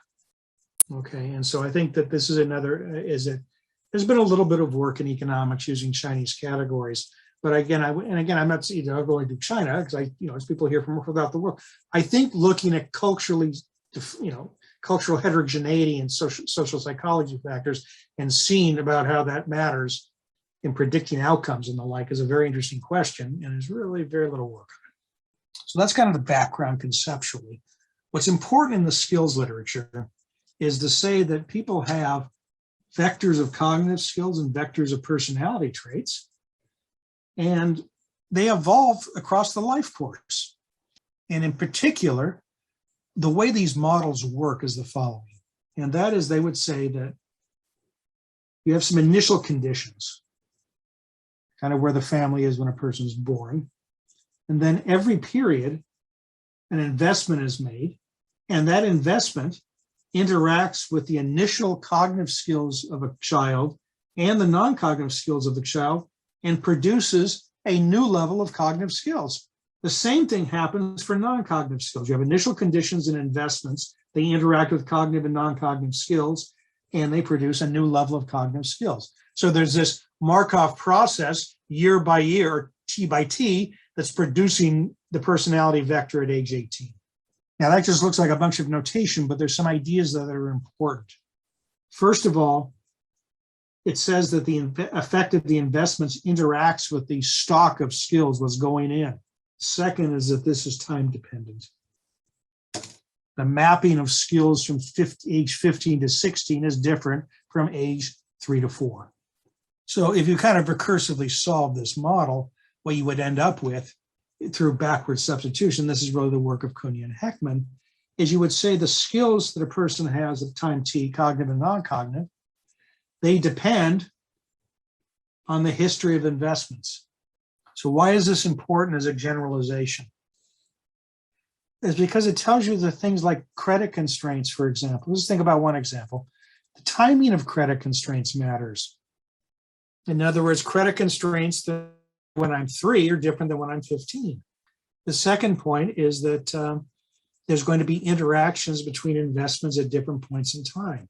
So in other words, the efficacy, the effectiveness of investments in high school students may depend on what was done earlier in life. So I would say that there, yes, please. Sorry, Professor, I think I lost the definition of what age is in the equation. If you can say it again. I'm sorry, say it again, I'm sorry. Can you hear me now? Yes. Yes, I think I just lost the definition of age in the equation. If you can say it again. Oh, yes, that's initial conditions. Okay, thank you so much, sorry. Wherever the family started. So here are the two key property, a key property of the model, and that is that this literature assumes that this cross-partial derivative is positive. In other words, the cross-partial of investments with cognitive skills and with non-cognitive skills is positive. What is a cross-partial? It's a derivative. So what this is saying is df di is positive. And that reason I said it that way is now you see intuitively why it's so important. It says the marginal product of investments today is higher when skills are high rather than when skills are low. And so complementarity becomes absolutely essential in understanding the dynamics of these environments. The other thing that happens is because that's true, there's complementarity between the investments. So the marginal products of my investments at age 15 are higher if I invested a lot when the child was 3. And again, the empirical work that's been done on this is consistent with the complementarity idea, and you can see why it's very powerful. The other thing that happens in the literature is that there's periods of critical development. And what that means is you can find that there are cases where the effect of an investment is pretty small, except at time t. That's why this time index is important. So what does this saying in words? It's saying that if you look at the skills of individuals, there's some periods where the investments are extremely effective and other periods are not so effective. Everybody in this room knows an example. The teaching of foreign language, okay? It is a fact about our species that the ability to learn languages deteriorates after puberty, okay? And it's for a physical reason. Essentially, the brain hardwires the grammar and pronunciation patterns that one knows up to that point in time. That's an example of sensitive development. So if I said to you my objective was to produce the skill called knowing more than one language, you know when I need to do the investments. Do it when they're young, because they're much more effective. More generally, the evidence is that cognitive and non-cognitive skills exhibit different periods of sensitive development. You have probably heard, these stories about the importance of the first 3 years. It's a thing that's said, oh yeah, first 3 years of life, very important for child development. The best that you would say about that is that it seems to be true for standard cognitive abilities. In other words, the investments in terms of intelligence implications are very strong in the first 36 months. Okay. In contrast, the personality traits seem to be very flexible between 3 and 6 years. And so the reason this gets so much play in economics is there are many programs for things like Head Start programs where you invest in younger children. You're going to be at age 3, it could be age 10. Through that period, where the effects on cognitive ability are hard to find in the data. I think they're there, but that's controversial.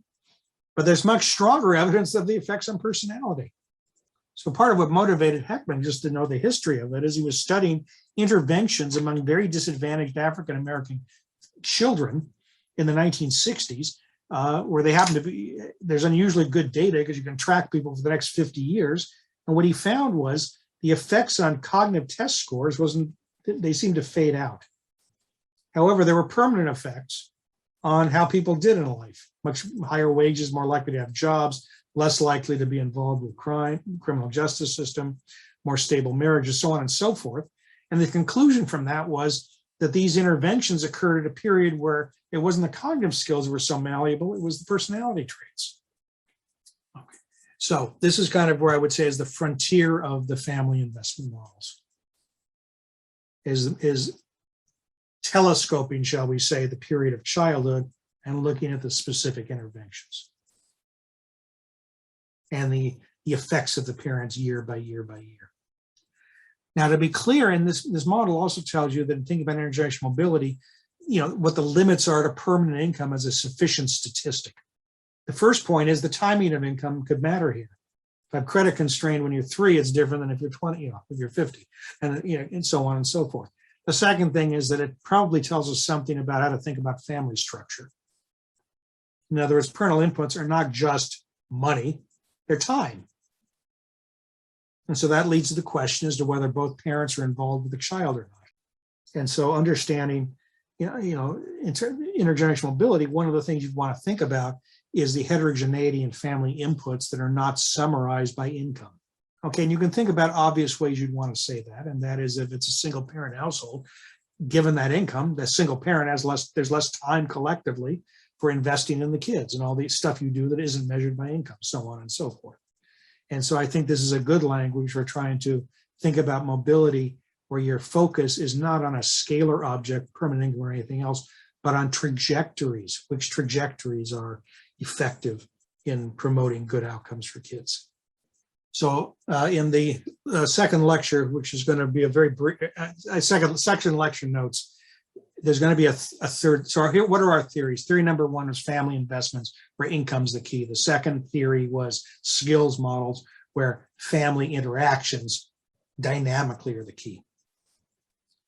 A third set of models, I'm going to call them neighborhood models. In fact, I don't like that term anymore. I'm going to call them social models. About so far have emphasized that the family does something to the kids. Social models say that there's a different intergenerational mobility mechanism, and it's the social influences that are experienced. I gave an allusion to that before. I said, well, if you think about kind of what parents do for their kids, one of the things they do is they pick where they live, subject to constraints, of course. And so then you could ask the question, how does the community a person grows up in, how do the schools a person attends affect their adult success? And then you ask the question, how does parental income influence the neighborhood that you live in, influence the school you attend? And that becomes the source of the intergenerational persistence or mobility. Just to give you a couple of facts about the United States, and this will be delineated in the second set of lecture notes, is one of the features that's important in understanding American education is local public finance of education. So the United States is broken up in, I think it's about 15,000 school districts. I may be wrong on that. Many thousands of school districts, and much of the money that goes to schools is determined locally. So school districts set taxes, which have a substantial input into education. So even though the federal government will provides funds, states provides funds, if you look across schools, there's very substantial heterogeneity in how much is spent per student. So you see that becomes a social theory of intergenerational mobility, because what it says is, what's key is if your parents can afford for you to live in an affluent school district, there'll be lots of educational resources provided, and that's how you would do well. That's different than saying your family invests in you. Is everybody clear on that distinction? The second point that I would emphasize is that there's all these social interactions that matter beyond educational finance. So what do I mean by that? Why would I want to say that there's something about where you grow up that conditional on the quality of the school has large effects on you? So I'm going to call these social interactions. So by the way, my handwriting is the worst that ever existed. So you should say if my writing's illegible. There's a social interaction that's extremely important for education. It's a bad one. It's called violence. In other words, the educational process for children is incontrovertibly been demonstrated to be very seriously harmed by exposure to violence. If you hear gunshots at night, or somebody has been killed in the neighborhood you live in, you have this whole plethora of issues which can be extremely to children.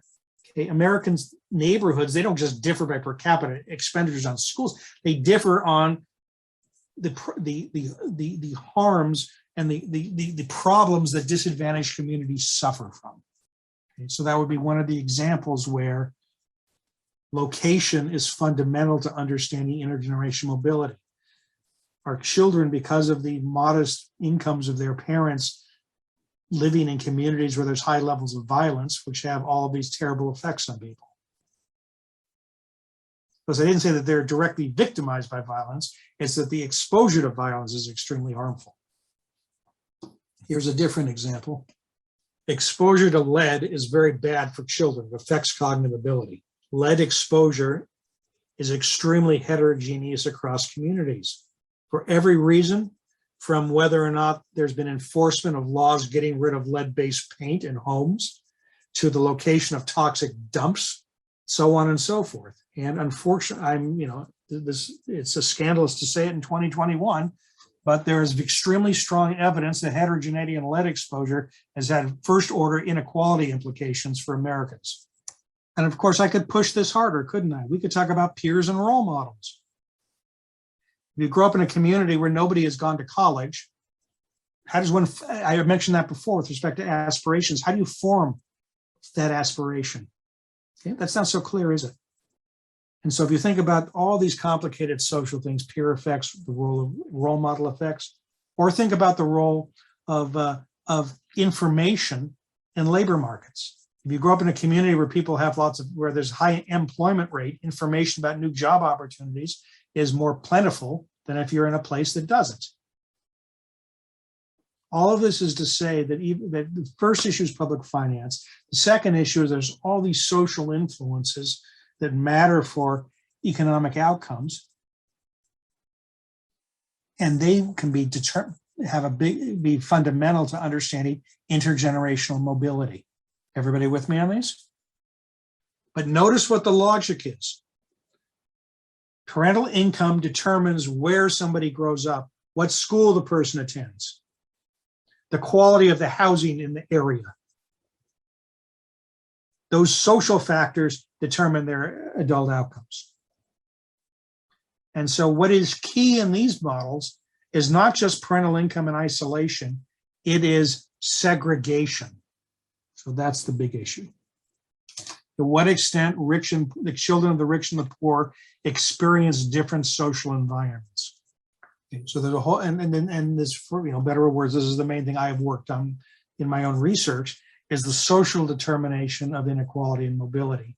And the key mechanism there is segregation.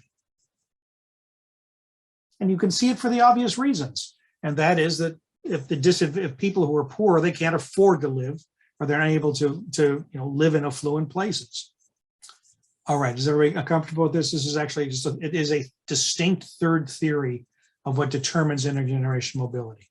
It's the sort of theory that makes it of particular interest to study country level differences in educational systems. The United States' reliance on local public finance is idiosyncratic. And what I mean by that is that for historically contingent reasons, the role of local governments is much stronger in the U.S. than I'll just compare to Europe, which is the natural comparison. Okay, this creates lots of scope for inequality that simply is ruled out by in other environments.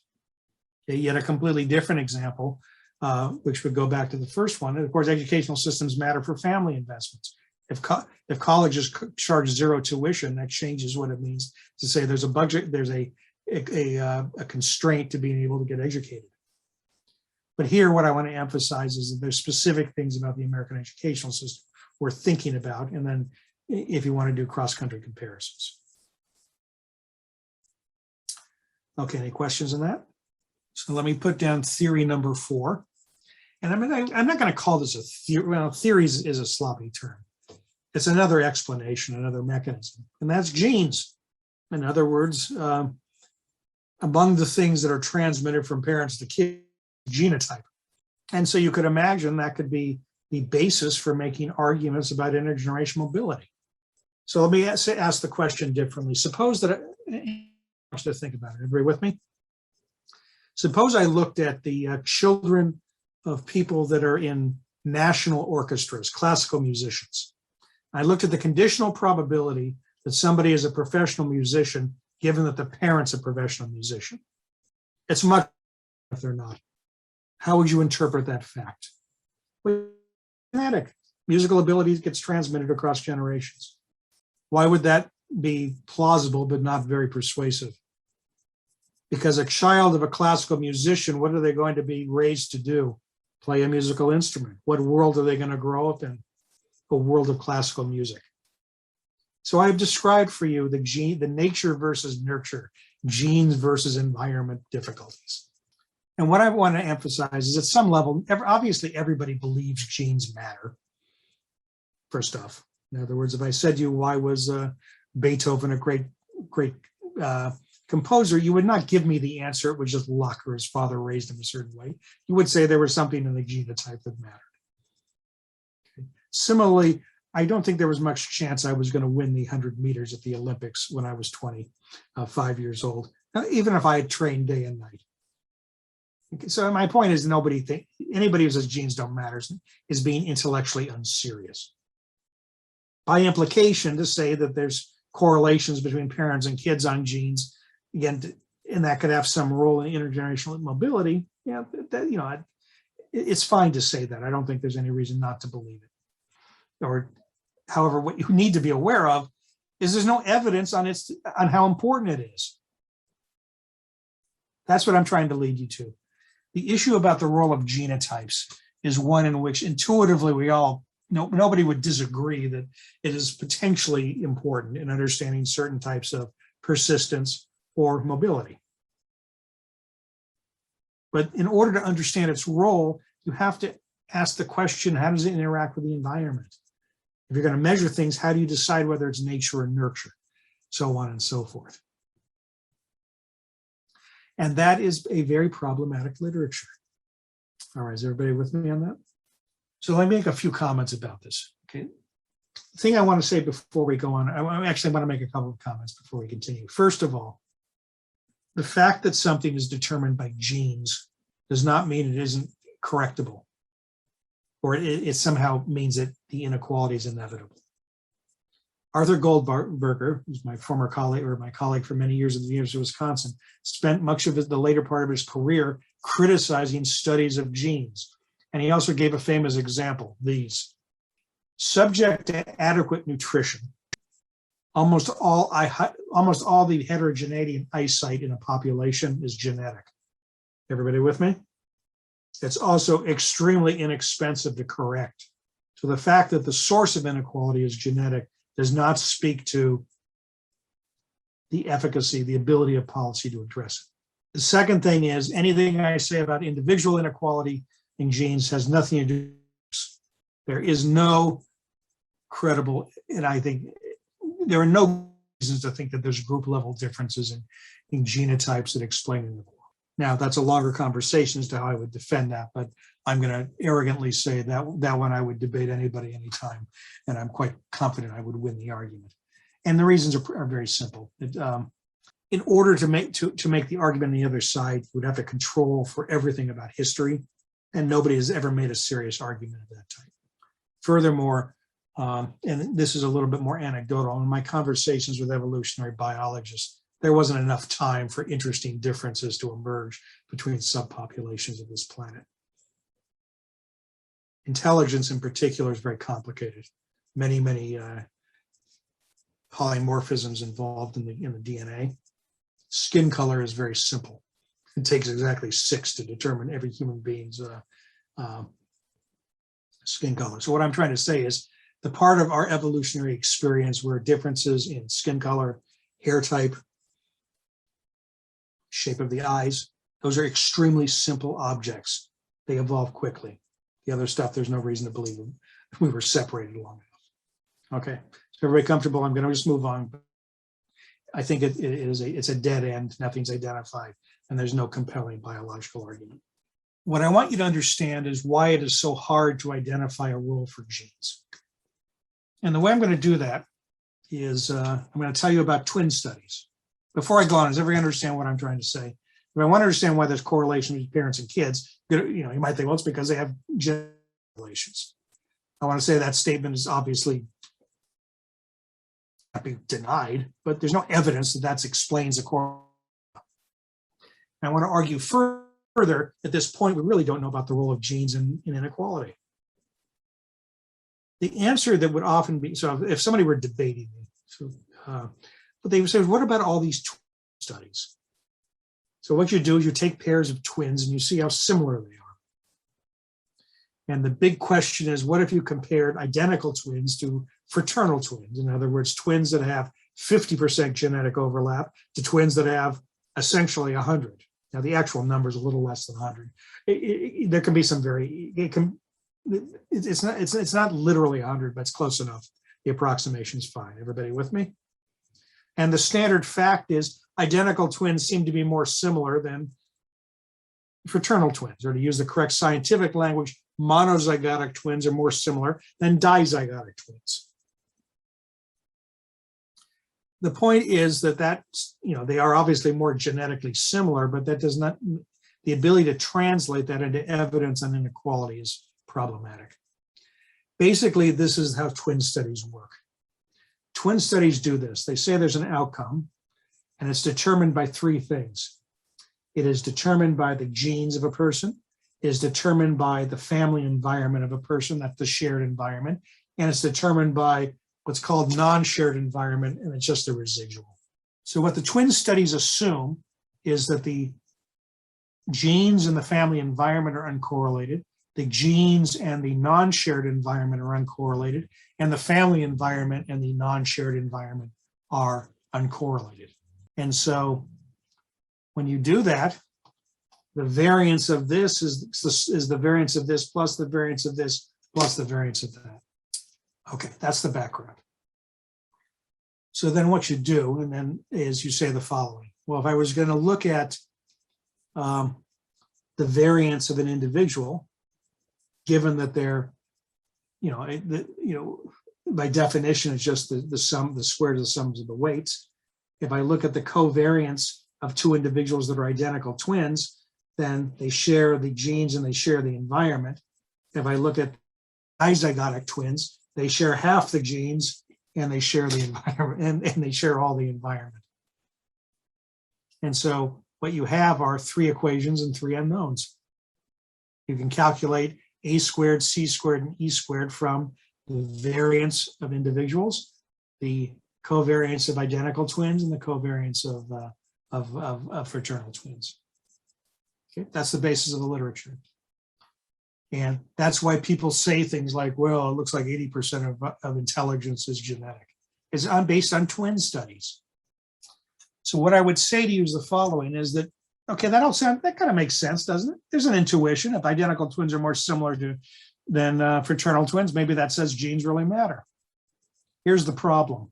The analysis assumed that the environment is uncorrelated with the genes. It said A and C are uncorrelated. That's inconsistent with the logic of the model, isn't it?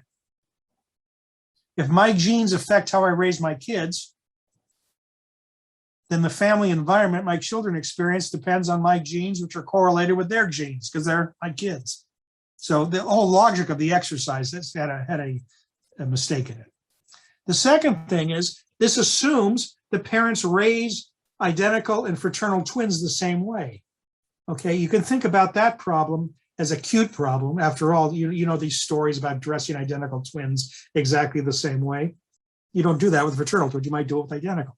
The serious point is if parents raise their kids in ways that are responsive to their genotypes, which is what a rational parent would do in a nice neoclassical model, that would mean that I raise the identical twins more similarly than the non-identical twins.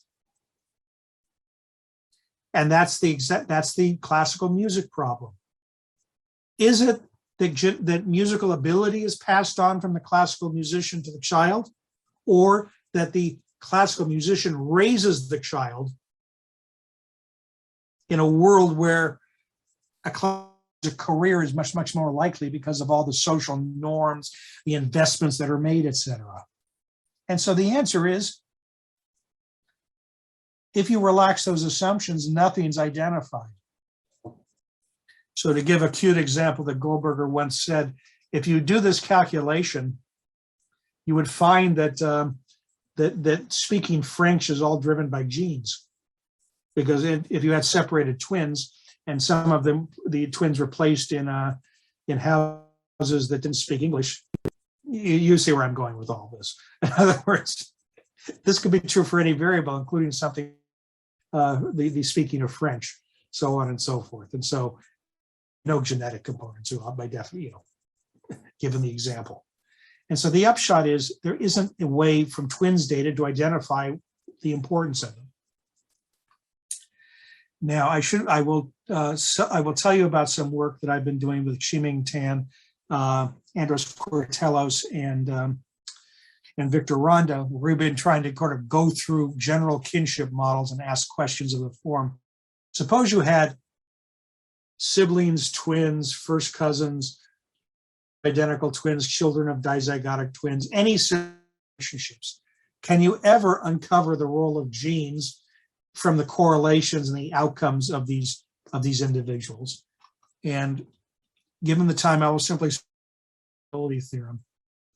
And that is, there is no collection of kinship relationships where you can identify the role of nature versus nurture. So adding more types of relationships to the data, go beyond twins to children of twins, so for example, won't help.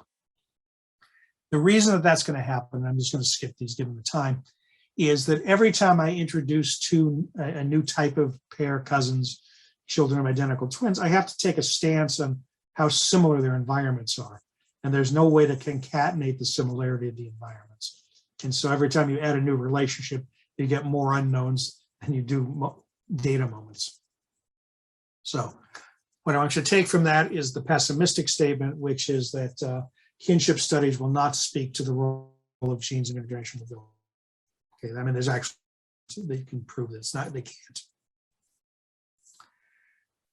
I do want to say, on the other hand, that there is recent work on genes, maybe we'll say something, because modern work doesn't look at kinships, correlations of twins and stuff.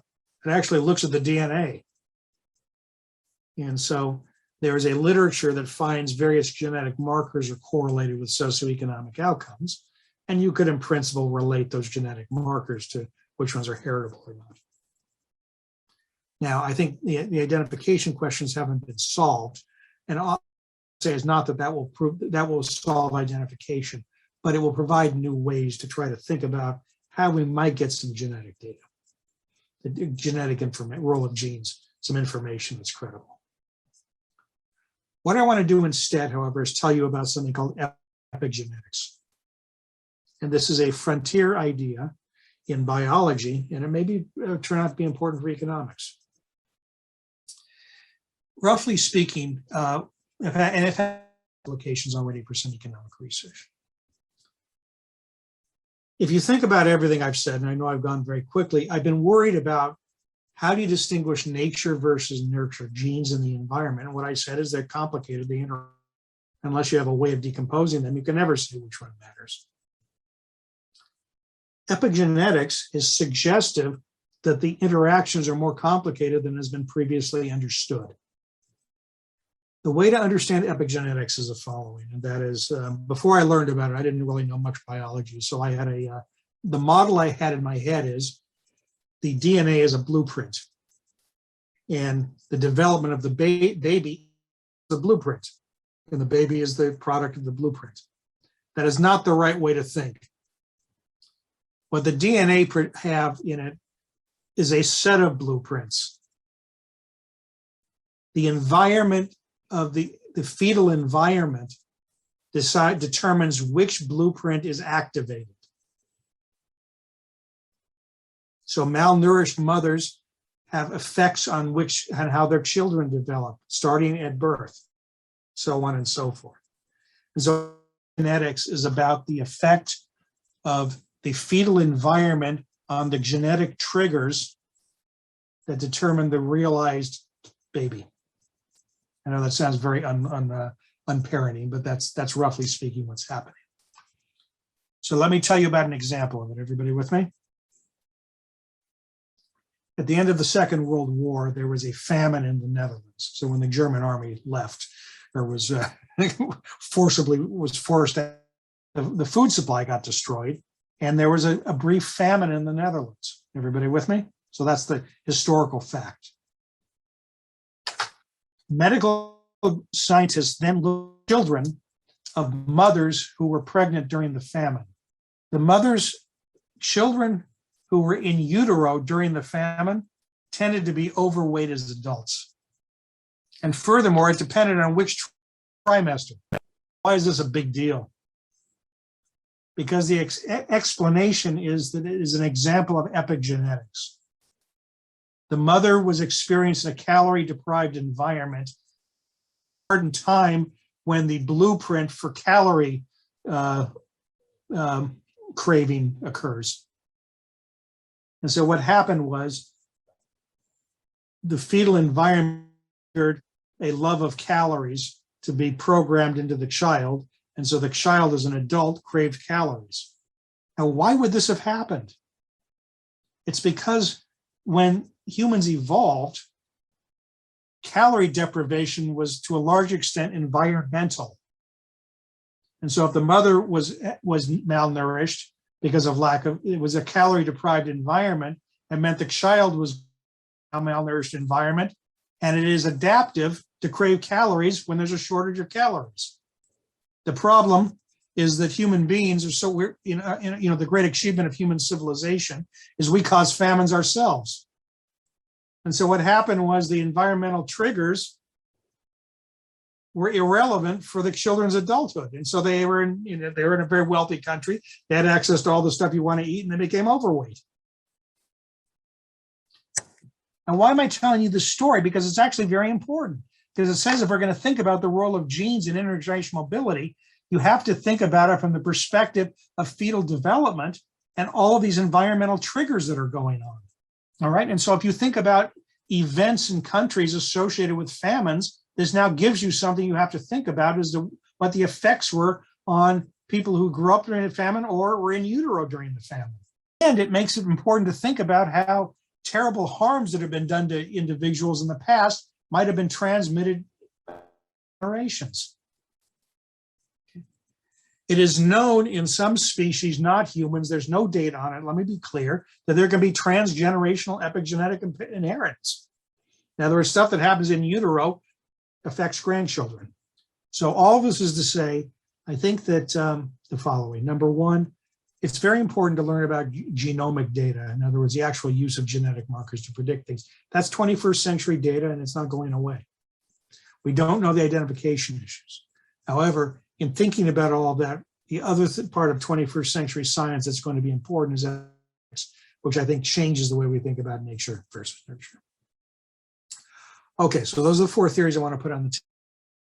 And now I want to talk, the lecture notes will talk about ways to, that people analyze data. What I want to spend the last 15 minutes on is a quick overview of justice in intergenerational mobility. One question you might ask is, I said but every country in the games is very worried about inequality now. And of course, then the question is why? And there's many answers you would give. One of them is because disadvantage hurts people by definition. In other words, if people don't have enough to eat or they live, poorly educated, they don't have flourishing lives. But I want to think about it from a slightly different perspective, and that is that there may be just simply, what ethical considerations make us focus on intergenerational mobility as an issue societies, governments ought to address. And what I want to argue, in other words, is that the way to understand the interest in intergenerational mobility is really from the vantage point of the idea of equality of opportunity. So in understanding different theories of distributive justice, one set of theories are going to be utilitarian or welfarist. They would say that more equal distributions maximize averaging or maximize a social welfare function that is increasing the utility of individuals but wants to smooth the utility across people. All right, I think that those are very valid arguments. One of the reasons we care about inequality is obviously that some people are, not leading flourishing lives. Those are called consequentialist theories because the objection to inequality has to do with their consequences. And they say that kind of the good in society is to have maximal social welfare.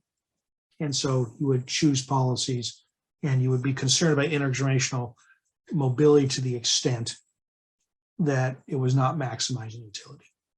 All right, everybody with me? That's a theory.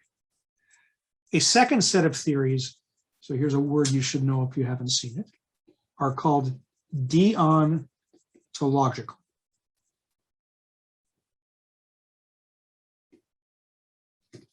Deontological means rule-based. Dion is Greek for duty. Basically says there's certain things you're supposed, society should do things because it's the right thing to do. Everybody with me with the distinction? Okay, it's a very classic one. Utilitarian welfarist ideas, you do things because it's good for other cases, you do a thing to do. Equality of opportunity arguments are typically deontological. What they say is that inequality has to be justified. It can be justified, but it has to be if you're not going to have the government address it. And so a number of philosophers and economists have worked on it. I singled out John Romer, who's a very eminent economic theorist, who is also a very eminent political philosopher, because he's made very important contributions. I think I should have also mentioned Gerald Cohen.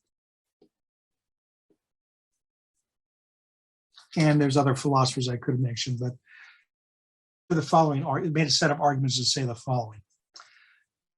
Roughly speaking, is that inequalities can be justified if people are responsible. Okay, so suppose I was there in person, and you and I decided to fly to Macau for one afternoon to gamble. I don't know if gambling is legal research. You know what I say. We go to a casino. If you're in the US, we go to Las Vegas. Okay, so you and I walk in, and I put in, I bet $10 and I lose, and you bet $10 and you win. Should you give me the $10? After all, does everyone see the question? You and I went to a casino, I lost, you won exactly the same amount. Do I have a claim that you should give me your money, your winnings, so that we're equal? I don't hear you all offering to give me $10. And there's a reason for that, because nobody would say I have any claim on it, because I am responsible for having chosen to gamble, and I accepted the risk. And that's the key idea. Okay, I'm trying to give you an amusing example for a deep principle. The inequalities can be justified when people are responsible for them. Here's a different example. You and I make exactly the same amount of money.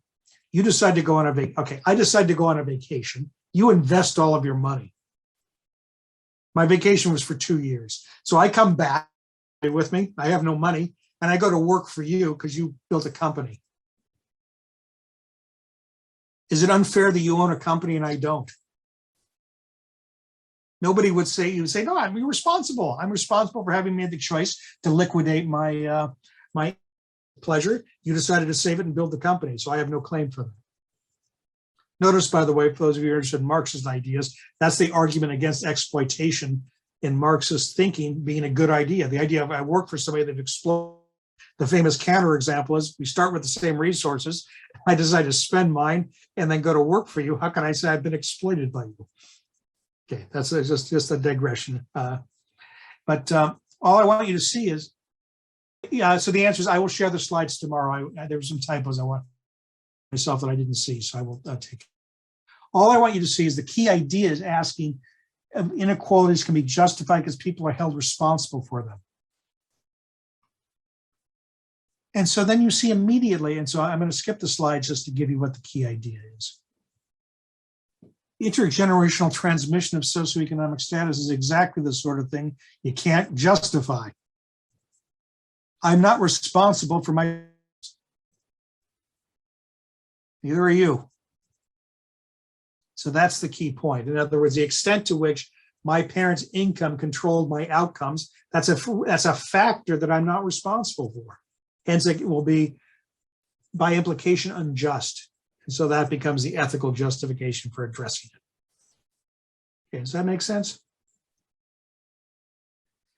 Now, you could say, well, people aren't responsible for anything. After all, I'm not responsible for my genes. Should we reverse everything on genes? And the answer is, some philosophers would say yes, some would say no. But the point is, the fact that some cases are hard doesn't mean other cases aren't so hard. So let me put it, is everybody following what I'm trying to say? Suppose you have two parents and one of them decides to read out 2 hours a day and the other one watches TV. Do you think society is supposed to hire a tutor to read 2 hours a day to the parents are lazy or don't care about reading to them? That doesn't quite sound right, does it? And by the way, even though the child's innocent, what you would say is that if the society you've denied me my pleasure, which is doing things for my kids, because you've said it's I do it. Similarly, the fact that I'm willing to put time into a child has a different moral significance. Most people, I think there would be a consensus, than the fact that I bought access to a good school. They don't represent the same type of interaction with the child. So all I want to put on the table is I think that many of the mechanisms talked about, let's just say abstractly intergenerational mobility is a perfect case where responsibility would be qualified, because kids can't be responsible for anything about their parents. And second, clearly some aspects of the reasons that parents affect their kids, I think there'd be, it's not that hard to make a strong moral argument they ought to be addressed. I didn't say reversed, I said addressed. Okay, so let me just make a couple of comments. And that is, actually, let me say, I think there's kind of a, let me skip the slide. I'm sorry, I'm getting a little disorganized because of the time. I think I want to just leave it in saying that on equality of opportunity, the key is to say that if we observe that the reasons for inequality today are because of differences in the parents, that becomes an a priori argument that it's unethical, that these inequalities exist, and that's when you address them. I want to say in response to that, you do have to think about there's other goods in society. In other words, equality of opportunity is not the only virtue. And I gave you one. In other words, family relationships we think of as things society should encourage. Tight family bonds. This is something the philosopher Harry Brighouse has written on as a fundamental good for societies. And so reversing inequalities that are related to those bonds, that's an argument against reversing them. And that's what I meant about the reading example. I think that's different than what neighborhood you buy a house in. The second thing I want to say in thinking about these things is there is another issue in thinking about equality of opportunity, and that is, what do people deserve? I asked what people are responsible for. Another question is, what do people deserve? Now, the role of deserving things in philosophy is much more complicated than responsibility, because there's disagreements on its role. I think that it is a meaningful issue. And so inequality people experience, we may say people deserve the inequality, even if they're not responsible for it. So what would be an example of that? How many people think I should have received the gold medal in the Olympics because it's the hardest to run the 100 meters? The answer is nobody would say that. I'm not responsible for the fact I'm not a good athlete. Well, in the sense I'm not a world-class athlete, I don't have the genes for it. On the other hand, I don't deserve it. The fact I want it doesn't mean I deserve it, okay? So there's many domains of life in which we think desert is meaningful. Philosophy, well, why have an Olympics? Why not have a competition for whoever trains the hardest? And that's why I don't find deserts an idea. My answer is, well, that's nice if you're in Plato's cave, but in a real society, we do care about this stuff. And so that's another thing you have to think about. All right, what I want to end with in talking about the philosophical issues is that I've used this phrase of flourishing life. And in thinking about what we want to do is, is the following. And as I very quickly mentioned utilitarian social welfare ideas. We want people to have high utility. Another thing is we don't want people to be subjected to inequalities that are unjust. Certainly because they don't deserve them, and or if they're not responsible for them. The third thing is to say that we want people to have flourishing, rich lives. This is what Amartya Sen commodities capability. So what Sen says, roughly speaking, is that rather than maximize the utility of people or a social welfare function, we maximize the capability people have. Metaphorically, he's not worried about utility functions, he's worried about budget constraints. But the budget constraint isn't buying, butter or bread. It's about fundamental things, such as the ability to enjoy music, access to the written literature, the literature of the planet, health, which lets you enjoy things, engage in activities, so on and so forth. And so what I want to say is the following, and that is, I think that those ideas actually have a lot to do with intergenerational mobility. What I want to put on the table is, for one thing, they're very linked to the Heckman skills approach. After all, when Heckman's talking about these non-cognitive skills and these cognitive skills, those can be, they map very closely to capabilities. If I haven't received the investments that let me, kind of stick to solving problems, I get frustrated immediately and quit. That's a huge loss in my capabilities and what I can achieve in life.